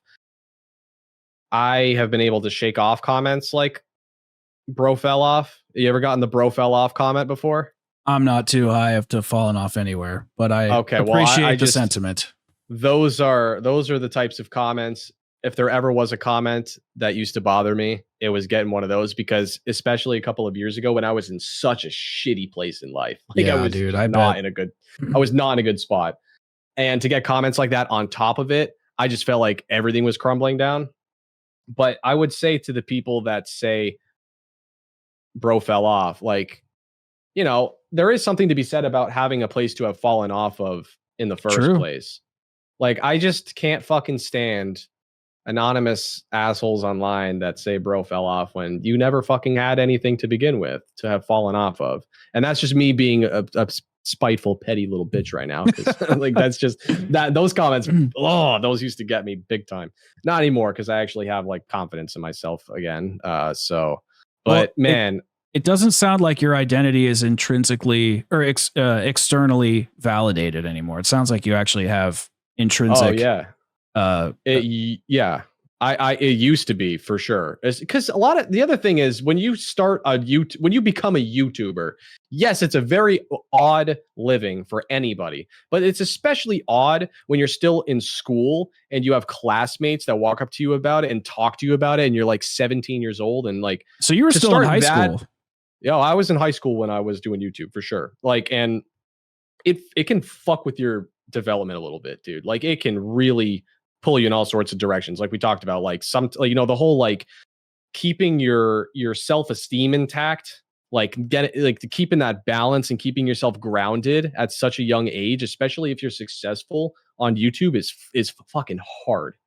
Like, it is an unusual position to be in life, having that many eyeballs on you, because when you are young, you especially fuck up you fuck up the most. And to have that many people have their eyes on you, it can be tough. Like, a lot of people get to fuck up behind the scenes and no one will ever know, but a lot of my fuck ups have been very public. So it's been a lot to deal with, and it's taken years and years of developing those calluses to finally, at 24 years old now, be able to actually handle all this shit. But it's taken a very long time. So but with that all said, listen, I'm not oblivious. I know that there are actual people working real jobs in this world that are more valuable to society, that go through real adversity, like, not, real actual problems. I understand that me sitting in this chair, being able to play Call of Duty, in the grand scheme of things, is a luxury. It is a privilege. I'm not dismissing that whatsoever. But like you said, there are lots of things that come with being a content creator that people don't see. Yeah, it's true. We're robots to a lot of people watching this right now. Even, like, I'm sure a lot of the people that watch your podcast are cool as fuck, and they probably think otherwise. But a lot of the general audience is just kind of like, this is Tim Hansen, and this is, The Smith Plays, and this is Afterlife, and like we just have like these brands, and we're just these like almost like ideas to people. Which is always something that I've tried. My channel, like I said, I've never been anything other than myself. That's the only thing I even have to hang my hat. I have no, like, I'm not like particularly skilled at the game. I I don't know, like I'm not the best editor. I'm not like the best at anything. I just try. I think what's worked for me is just being myself. That's all I really even have at the end of the day. So, and that's, listen, I'm just really grateful for the people that did stick around through all those years of sludge that my channel kind of was. And I'm willing to admit that, because there were a lot of times where I feel like I didn't have the tools to be able to actually do it. So YouTube is ultimately a luxury though. So I'm not complaining in the grand scheme of things. I'd like to give a small word of encouragement. I mean, I know you say the sludge and whatnot, but you were really going, I don't know what all happened in your personal life. I'm sorry about your father, by the way. I didn't know that. That's okay. Sounds like you were going through that, whatever else you were going through. I mean, listen, I'm an open book, especially now that it's all kind of in the aftermath. Like I'm pretty open. Obviously, we don't have to talk details, but you know, I had a really bad relationship. Those things happened simultaneously. So those things happened at the exact same time, and I was 20 at the time, 21 maybe. Yeah, about 21, 22. So it's just that and the weight of having to like provide for a family and then make content. At the time it was Cold War, I believe, and then Vanguard. So that's about the era we're talking about for zombies. So like Cold War was good, like I liked it, but it just didn't feel like there was like a ton of content to make about the game for me. There was. And then Vanguard, it just felt like I ended up being validated ultimately, but in the moment I didn't know it was going to be bad, but I just felt like I just had nothing to work with. And yeah, so that was, and then I just kind of like always crept in and out of the scene. I was always like kind of there, but I was never fully there. And yeah, that's why I get a lot of comments this day. It's like, didn't bro retire, or doesn't bro need to go feed his kids, or all this shit. It's that's kind of funny. Well, it's real life though, y'all. Like, we're people at the end of the day, believe it or not.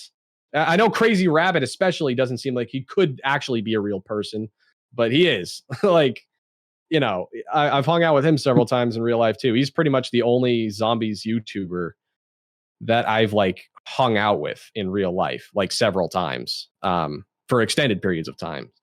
And so like, even him, like everybody's going through shit too. Like, I'm not going to speak on his behalf, but everybody in life is going through shit behind the scenes. So, well, unless you just have no responses. Some YouTubers are just genuine dickheads and have no responsibility in life, but no, that's true. That's true. Yeah. But dude, I just, at 21 years old, going through a lot of those huge life altering moments and having a shift in your career at the same time, you actually didn't really acknowledge that part. I mean, I know you said it was Cold War, but that was the shift that we didn't really know was coming. And so you have three pillars of your life kind of crumbling beneath you. I'm not trying to be dramatic, but it's true. The foundation was shaking in your life. The fact that it's only been 3 or 4 years kind of later, and you're finally finding your footing and you're feeling like confident in yourself, I think that's pretty fucking impressive. So I think you should give yourself a little bit more credit. Sure, maybe there was a little bit of sludge content or whatever phrase you use. I don't agree with that, but we'll just to kind of put the pin in the point or whatever. I appreciate that immensely. I think what I meant by sludge is I don't think I've ever made a video that I didn't like want to make necessarily, sure. But I think it was like, for example, all the videos, not all of them, but pretty much every video I made on Black Ops 6 reviewing it felt like sludge to me, because it was just like me. It's like me just taking a piss. That's what it felt like. It was just me sitting down in my chair and like just upload. And it just felt like sludge to me. It was just like not calculated, it's just something I wish I could take back type of thing. And I felt like there was a lot of that kind of thing over the past couple of years. Because of everything else going on in my life, not being able to actually focus and hone in on this YouTube channel and actually like put real thought into it. And like, I just feel like I've been very distracted, and I mean, it's shown because like there have been droughts. I pretty much I don't remember which year it was, but I took almost an entire year off of YouTube. I'm trying to remember what year it was. I think it was 2022. Chat, correct me if I'm wrong. I don't know. That was when Modern Warfare 2 came out, so that would make sense. There's no zombies. Yeah, right. So I basically took an entire year off, with the exception of an upload or two, and that obviously had financial implications too. But I just couldn't be on YouTube. Like there have been periods where I just have stepped away because I felt like I had to. And I've had for all this talk of all these games having identity crisis, it's ironic because here I am talking about me basically having an identity crisis over the past 5 years. I'm not ashamed of it, but like it's just the reality of it. So but I feel like I am finally piecing it back together, and I think part of that realization has to be like I need to stop harping on Modern Zombies as it's presently constituted, as it is trending, because just bad for me. It's bad for the viewers. It's bad for everybody. It's not good for anyone for me to just hang on to something I clearly have lost passion for. Doesn't mean that because I will always play classic zombies, and that will always have a spot on this channel. I don't want people to misinterpret that. Like I had made the mistake of with Vanguard. But finally time to actually start living my goddamn life and being having my actual job back again and actually being a YouTuber instead of being like I feel like I've been like a part-time, like, I don't know. It's been weird. It's like it's been such an on and off over the past couple of years. And that's why I'm like just so eternally grateful for anybody who has stuck through that. Cause that's just like because I'm trying to think like if there was a YouTuber that I watched that was like that just kind of like shows up sometimes, not other times, has a lot of like personal shit in his life, and he's just not really like that involved. Like, complains a lot about the new games, only plays the old. Like, I just feel like that's such a weird adventure for somebody to stick through. So, thank you for anybody who has. Hopefully, we can continue on with the in the right direction. I think that I'm finally kind of like initiating in for once. Yeah, I hope so too, man. I obviously you make great content. People really like you and your personality. And so just keep following that, dude. If you followed listen, don't take a ton of advice from me. I'm an idiot. I only have like 19. I have 19,000 on this channel, 15 on my other.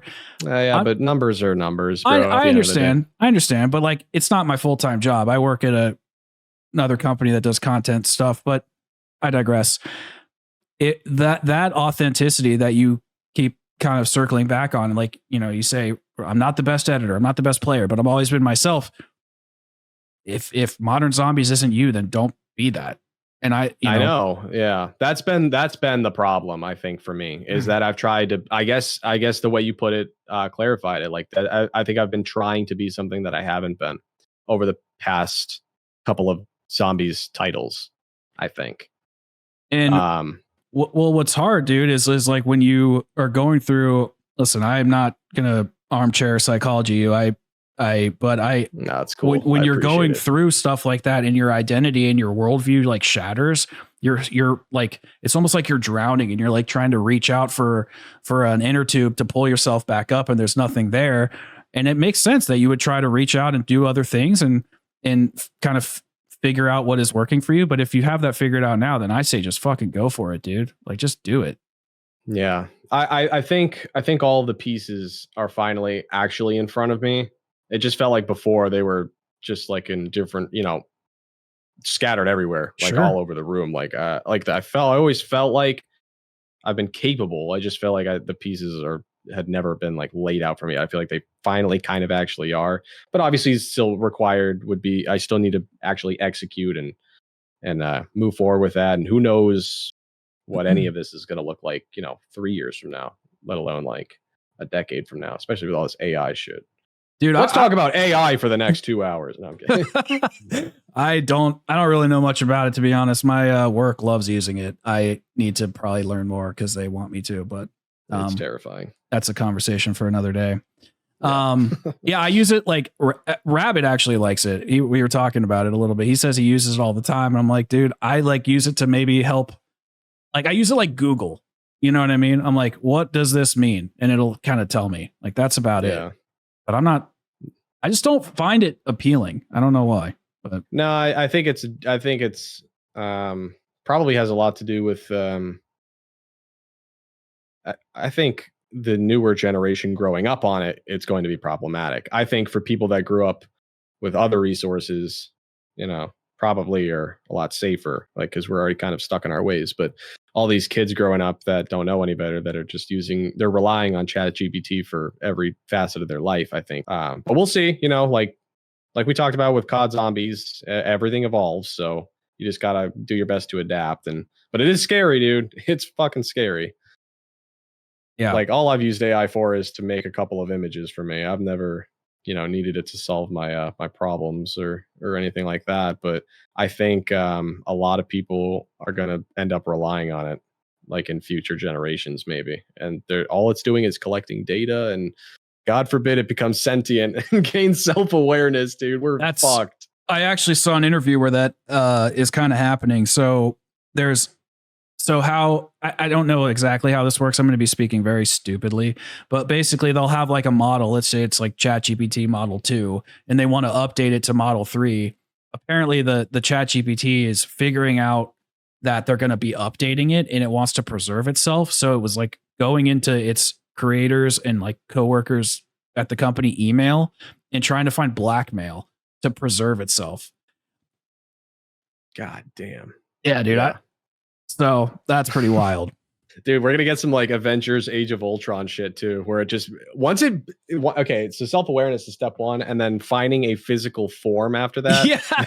Then we're humanity is doomed. We're done. Yeah. There's going to be a bunch of robot drones flying around like the movie, and we're fucked. We don't have an Avengers to save us. We do not, but we do have a few ending questions. If you'd yeah. What's the word? Yeah, Indulge me. They're quick. They're quick. So sure. I have like a little wrap up section, a little lightning round section. Wrap up, you can elaborate if you'd like. Lightning round is just like kind of quicker gut kind of stuff. There's a little bit of modern zombie stuff in there, but thoughts on Firebase Z. S tier map. Yeah. So the first question is just like, what zombies map or mode do you dislike the most? I dislike Exos the most. Yeah, me too. I really hate Infection the most. That map is the worst. It really is. It is just nothing but perpetual fucking AIDS. I hate that map. It's so bad, dude. It's every round something awful is happening. It is truly perplexing how they ever got passed as a map. But if we're talking so that would be my worst mode. Worst map, I guess by default would be Infection, but if I had to pick it outside of that, maybe pick a Treyarch one just for for fun. Alpha Omega. Oh, that hurts me a little bit. Fucking hate that map. That is the only map in Black Ops 4 I hate. I actually like every other map to some degree. I really do. And so if you like Alpha Omega, I will not sit here for the next 5 minutes. You can say whatever you want. It's okay. Undress it. I just think it is the safest yet miserable experience. It's like this is what I always say about remasters that end up sucking, in my opinion, of course. That if you had the answers to a test and you still failed, it is a double failure. I like that. That's a good analogy. Because Alpha Omega not only had Nuketown to rely on, but a Nuketown Zombies to rely on, had all the potential of the bunker and all the cool stuff they did. They just completely fucked it up. I don't even know where to begin. I think it's the Novas, both of them, but specifically the Nova 6 bombers, the ones that contaminate all of them, and they turn into crackheads, and there's 10,000 of them sprinting around the map. I think the ventilation system pisses me off the most of anything on that map. The constant. Now, don't get me wrong. There's like, you could make the argument that like Origins, you have to constantly turn generators on. That's a good point. I get it, but Alpha Omegas is like the way they do it is you have to you're just looking up in the sky guessing where it is, and then you go there and then you start turning the wheel, and then they start spawning zombies on you while you're turning the wheel. So they just start shoving zombies They up should your have ass stopped it while after. you're doing that. So it's just it's extremely fast paced, yet such a tight map. It is tight. It's suffocating.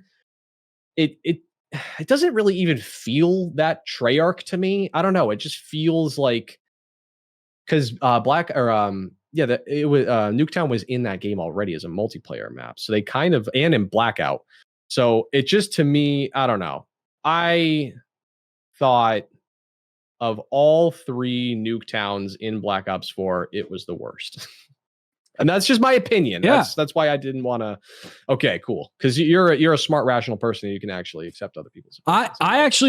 I think some of those things that you said are annoying. The bombers are definitely annoying because there's this like really awesome bunker down there that you can't fucking use, really. So you have to, if you want to do high rounds in that game, you have to camp in one of the houses with the traps and basically kind of spam them.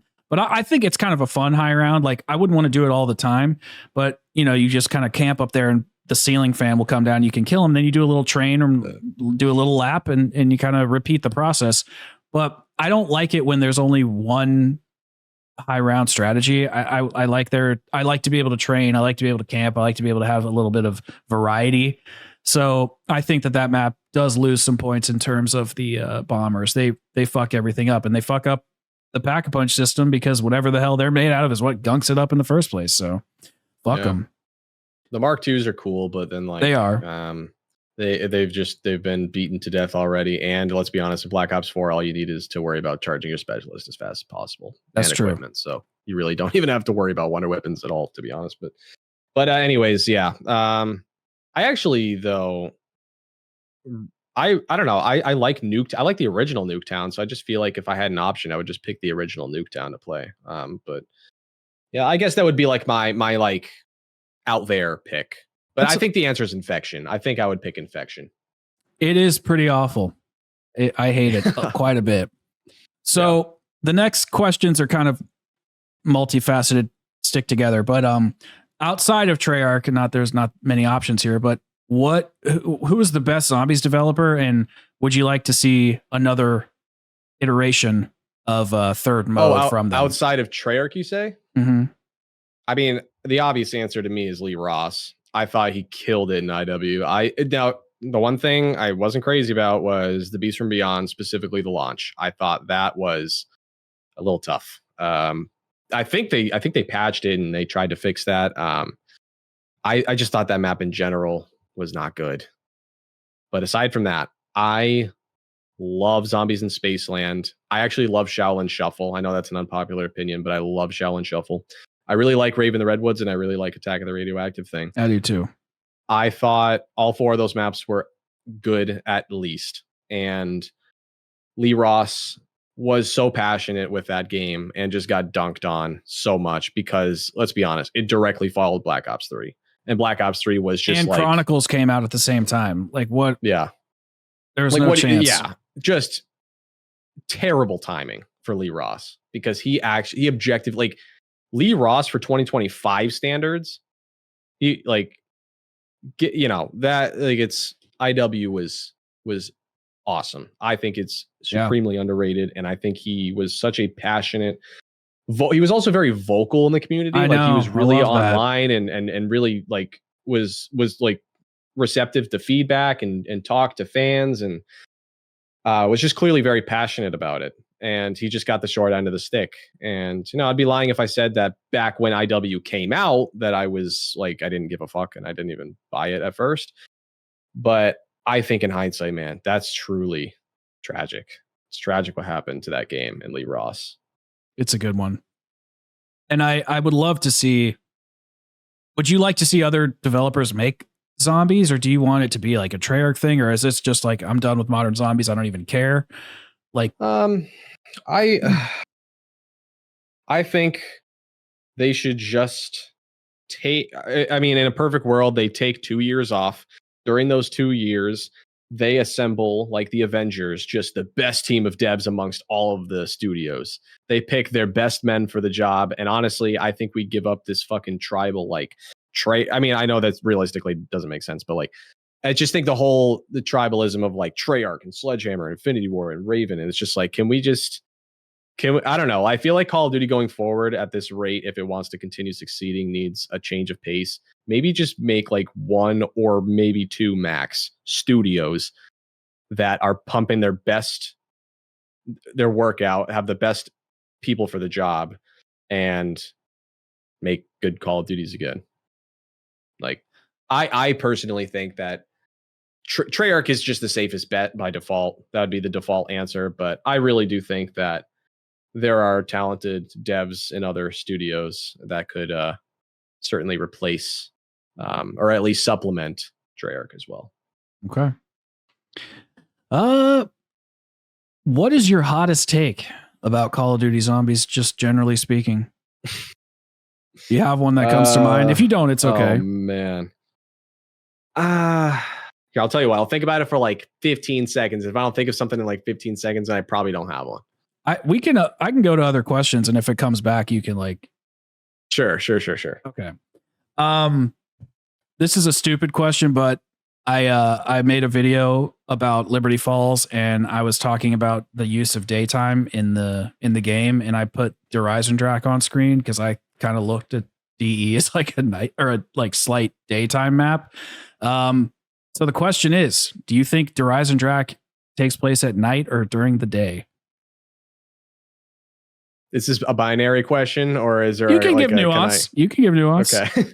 I think it's probably right around the ripe hour of like sunset. So we're talking like 7 p.m. maybe. I'm redeemed again. Rabbit said the same thing, and that's what I thought.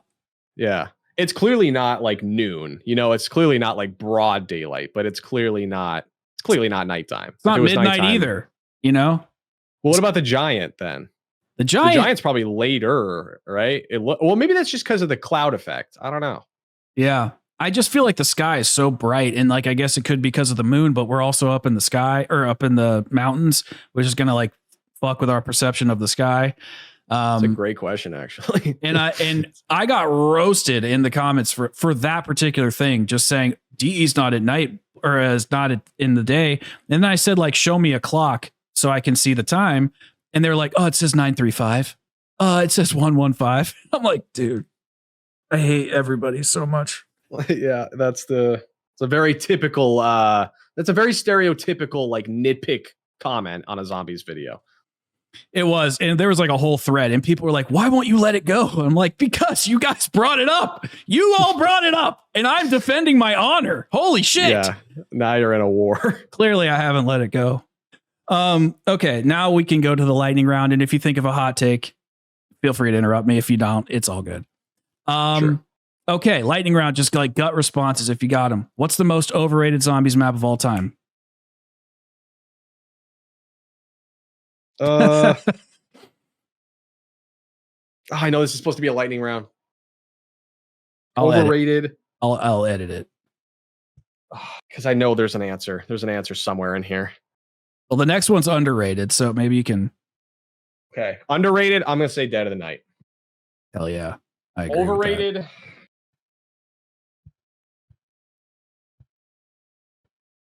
Is there any classic like BO1, BO2 maps that you just think get too much love that really aren't that great? Like Buried, for me. I think it's funny. Didn't Rabbit said Origins for this, right? He did. Yeah, he did. That's kind of where my mind was going first, but I was surprised about that, to be honest. I'm gonna say, oh my god, this is killing me.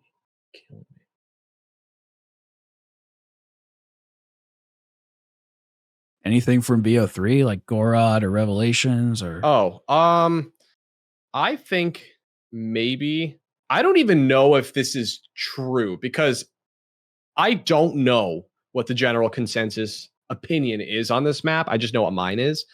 I might say Blood of the Dead, but I'm not even sure that that's I'm not even sure if that's like, I don't know how rated that is. I don't know if that is an overrated or underrated map. Like, you know what I mean? Like, so that's a bad answer then, because I don't really know what the barometer for that would be.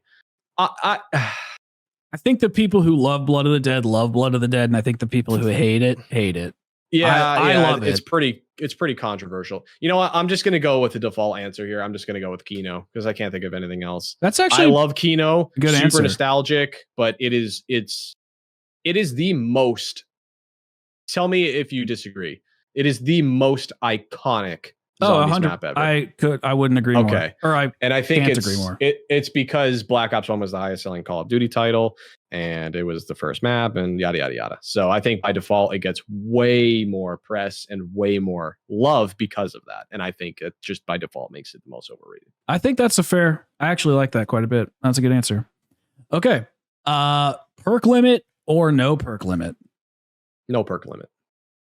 Really? You like having one of the things I do like about modern zombies is the perk system. Okay, wow. I genuinely like that part. That's one of the few things about the mechanics that I do agree with. Shocked me. I don't agree with. I don't like. Listen, I think Black Ops 4 is like very different from classic and modern. It feels like it's a transitory period. Yeah. So I obviously BO4 was very experimental and it ended up not panning out. I appreciate their intentions. The execution was poor. I still think classic perk system was pretty flawed though too. Like inarguably, you know, like let's be honest, like you only really get one slot to actually, you know, with freedom to pick something new. So if that, yeah, kind of, yeah, pretty much. So yeah, no, I would definitely say no perk limit. Yeah. Okay, that surprised me. I just like having the perk limit. Sorry, I know this is a lightning round, but I just like having the perk limit because I like breaking the rules. I think that's what makes Gobblegum interesting. I think that's what makes side Easter eggs interesting. And when you have everything at your disposal at all times, there's no rules to break. And then you can't ever feel overpowered or like the reward was worth it. So that's my TED talk, as they say. Yeah, no, I do agree with you for sure. I feel kind of split, but I would say the more the merrier generally. All right, shield or armor? Shield, 1000%. No hesitation. No armor hesitation. Fucking is just very cumbersome. I just don't like having to constantly replenish it manually. That's annoying. It's funny because it's in BO4 too. But you don't really think about it like that. You don't even notice it usually. Yeah. Okay. Feel like I know the answer to this one, but might as well ask it anyway. Loadout versus pistol. Starting pistol. Starting pistol. Yeah. Okay. All right. We have two last questions. What is your favorite consumable system? Like, do you like BO3 Gobblegums, BO6 Gobblegums, Fate and Fortune cards, elixirs? Like, what consumable system do you like inside of Zombies, or do you like none of them? I like Gobblegum, but I do think it is a little overpowered in some cases. I think that the cards from IW are very similar in a lot of ways, right? They're pretty similar systems, but I guess the difference would be that you have to like it's just the way you buy them in game would be different. Yeah, no, I think Gobblegum would be the best. Definitely. I just think it was, you know, Gobblegum like power vacuum and alchemical antithesis exists. So it's like some of those are a little game breaking, but it was fun. I think they're fun. Like I think having that ability to go the extra mile is what makes Gobblegum fun, but you still have the ability to play normally and have that good experience. Yeah, that's true. And you could also make the argument that game, the second they introduced AATs, was already a bridge too far gone at that point anyways, right? So like the game was already going to be infinitely easy. So you may as well, like Gobblegum don't really ultimately make that much of a difference. Okay, last question. If you could eliminate a Zombies era from history, would it be Zelensky's, Blundell's, or Kevin Drew's? So is Kevin Drew modern? Yeah, I'd say. Like, yeah, I would say just from Cold War, like modern. Yeah, Cold War through today versus end of BO2 through BO4, and then World at War through All right. Well, anyone who says Blundell, I don't trust you as a person. I could see people saying Zelensky, but you're not going to find me saying Zelensky. So I'm just going to go with Kevin Drew by default. That's, we've gone over my lack of love, I guess, for modern zombies plenty in this podcast. But yeah, I think the answer for me would be obvious. But I'd be curious to see what the average fan would say, because I think the answer has got to be Zelensky if you're more modern, or it's got to be Kevin Drew if you're more OG. I just don't know how people could say Blundell, because he was like the bridge between the two, and those maps were that was a golden run of maps between Black Ops 2 and 3 and even 4. I thought like just some masterpieces everywhere. I think we've only had one person on the show pick Blundell. I forget what Rabbit picked, but because he doesn't really like Blundell maps, and he doesn't really. He's a Zelensky fanboy. Yeah, he is. As am I, but I can't remember. It's funny because I used to pick Zelensky every time because I like quests and boss fights. Yeah. But after making the tier list video that I did and playing BO1, I think BO1 is. I think BO3, BO4, and BO1 are probably like my favorite games. BO1 really surprised me. I didn't play it during the time it came out, and I didn't play BO2 either. I don't like BO2 at all. I don't know why. I don't really like the movement system. I don't like what they were doing with all the Zelensky maps in that game. They're really weird. But BO1 is fucking so good. And oh yeah, Shang, I have some friction in my heart towards. I think I'm going to give it another chance, but Moon. OG Moon is so much better than Chronicles Moon. Yeah. I think it's so good. It was so well designed. Like I can't even I was playing and I was like, how the fuck did they think of this stuff? It's so intricate and masterful.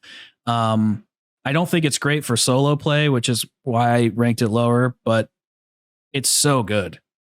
Oh my God. Yeah. I mean, Shang would be another answer for underrated maps. I would put that in my top 5 easily. Underrated. The map is so fucking good. I'm conflicted on it, to be honest. Like I was doing the Easter egg and I was like, why am I at the box? Like I've been at this box so long. Can I go somewhere else, please? So that's like my main gripe is the box. And I think it like underserves the player in some areas with the mechanics. It's like they have all this awesome stuff, but they're like, okay, it's highly dependent on RNG. And I'm very mixed on it. Like when I had a good run, I was like, okay, wow, I'm really feeling it. But that was 1 out of like 10 games. So it was a little frustrating. So I'm torn. I get the appeal, but I also, that's not the primary experience. It's like, well then, yeah, I don't know. I mean, BO1's my favorite Zombies title. BO2 is actually the most popular in the community. Like it's weird, the most universally loved, but I could see, I also wasn't like crazy about it when it came out, and like some of the maps are just misses, dude. Some of them are not good. Good. I started at World at War and then I missed BO1 and 2, came back for Advanced Warfare. Ironically that's a enough. Fascinating journey, because that is very dissimilar from anything else I've ever heard. Skipping over BO1 and 2 and then hopping back in Advanced Warfare is crazy. Yeah, but my friend was like, hey dude, this doesn't feel right. Like he's like, let's go play this other game. And he gave me Black Ops 3 and I loaded into the Shadows and my mind was fucking blown. And that's what reignited it all. Shadows is fucking dope. But yeah, dude, that's all the questions I have for you. And we have gone for almost 2.5 hours. So I want to be a good steward of your time. And I appreciate you coming on. Oh yeah, I appreciate it. I was really looking forward to coming on, especially after watching I watched Rabbit on here, and he's a fun guy. He is, dude. Shout out to him. Shout out to Rizzo. Obviously, I don't even know if he likes me or he knows who I am, but I don't know. Whatever. He on your pod was really inspiring to me recently as I was prepping for this. So shout out to him, and then shout out to you, of course, and then shout out to everybody watching. Make sure to leave a like, or else we're gonna find you. I think that's a good place to end it. Appreciate you all. Take care. See you all in the next episode. Peace.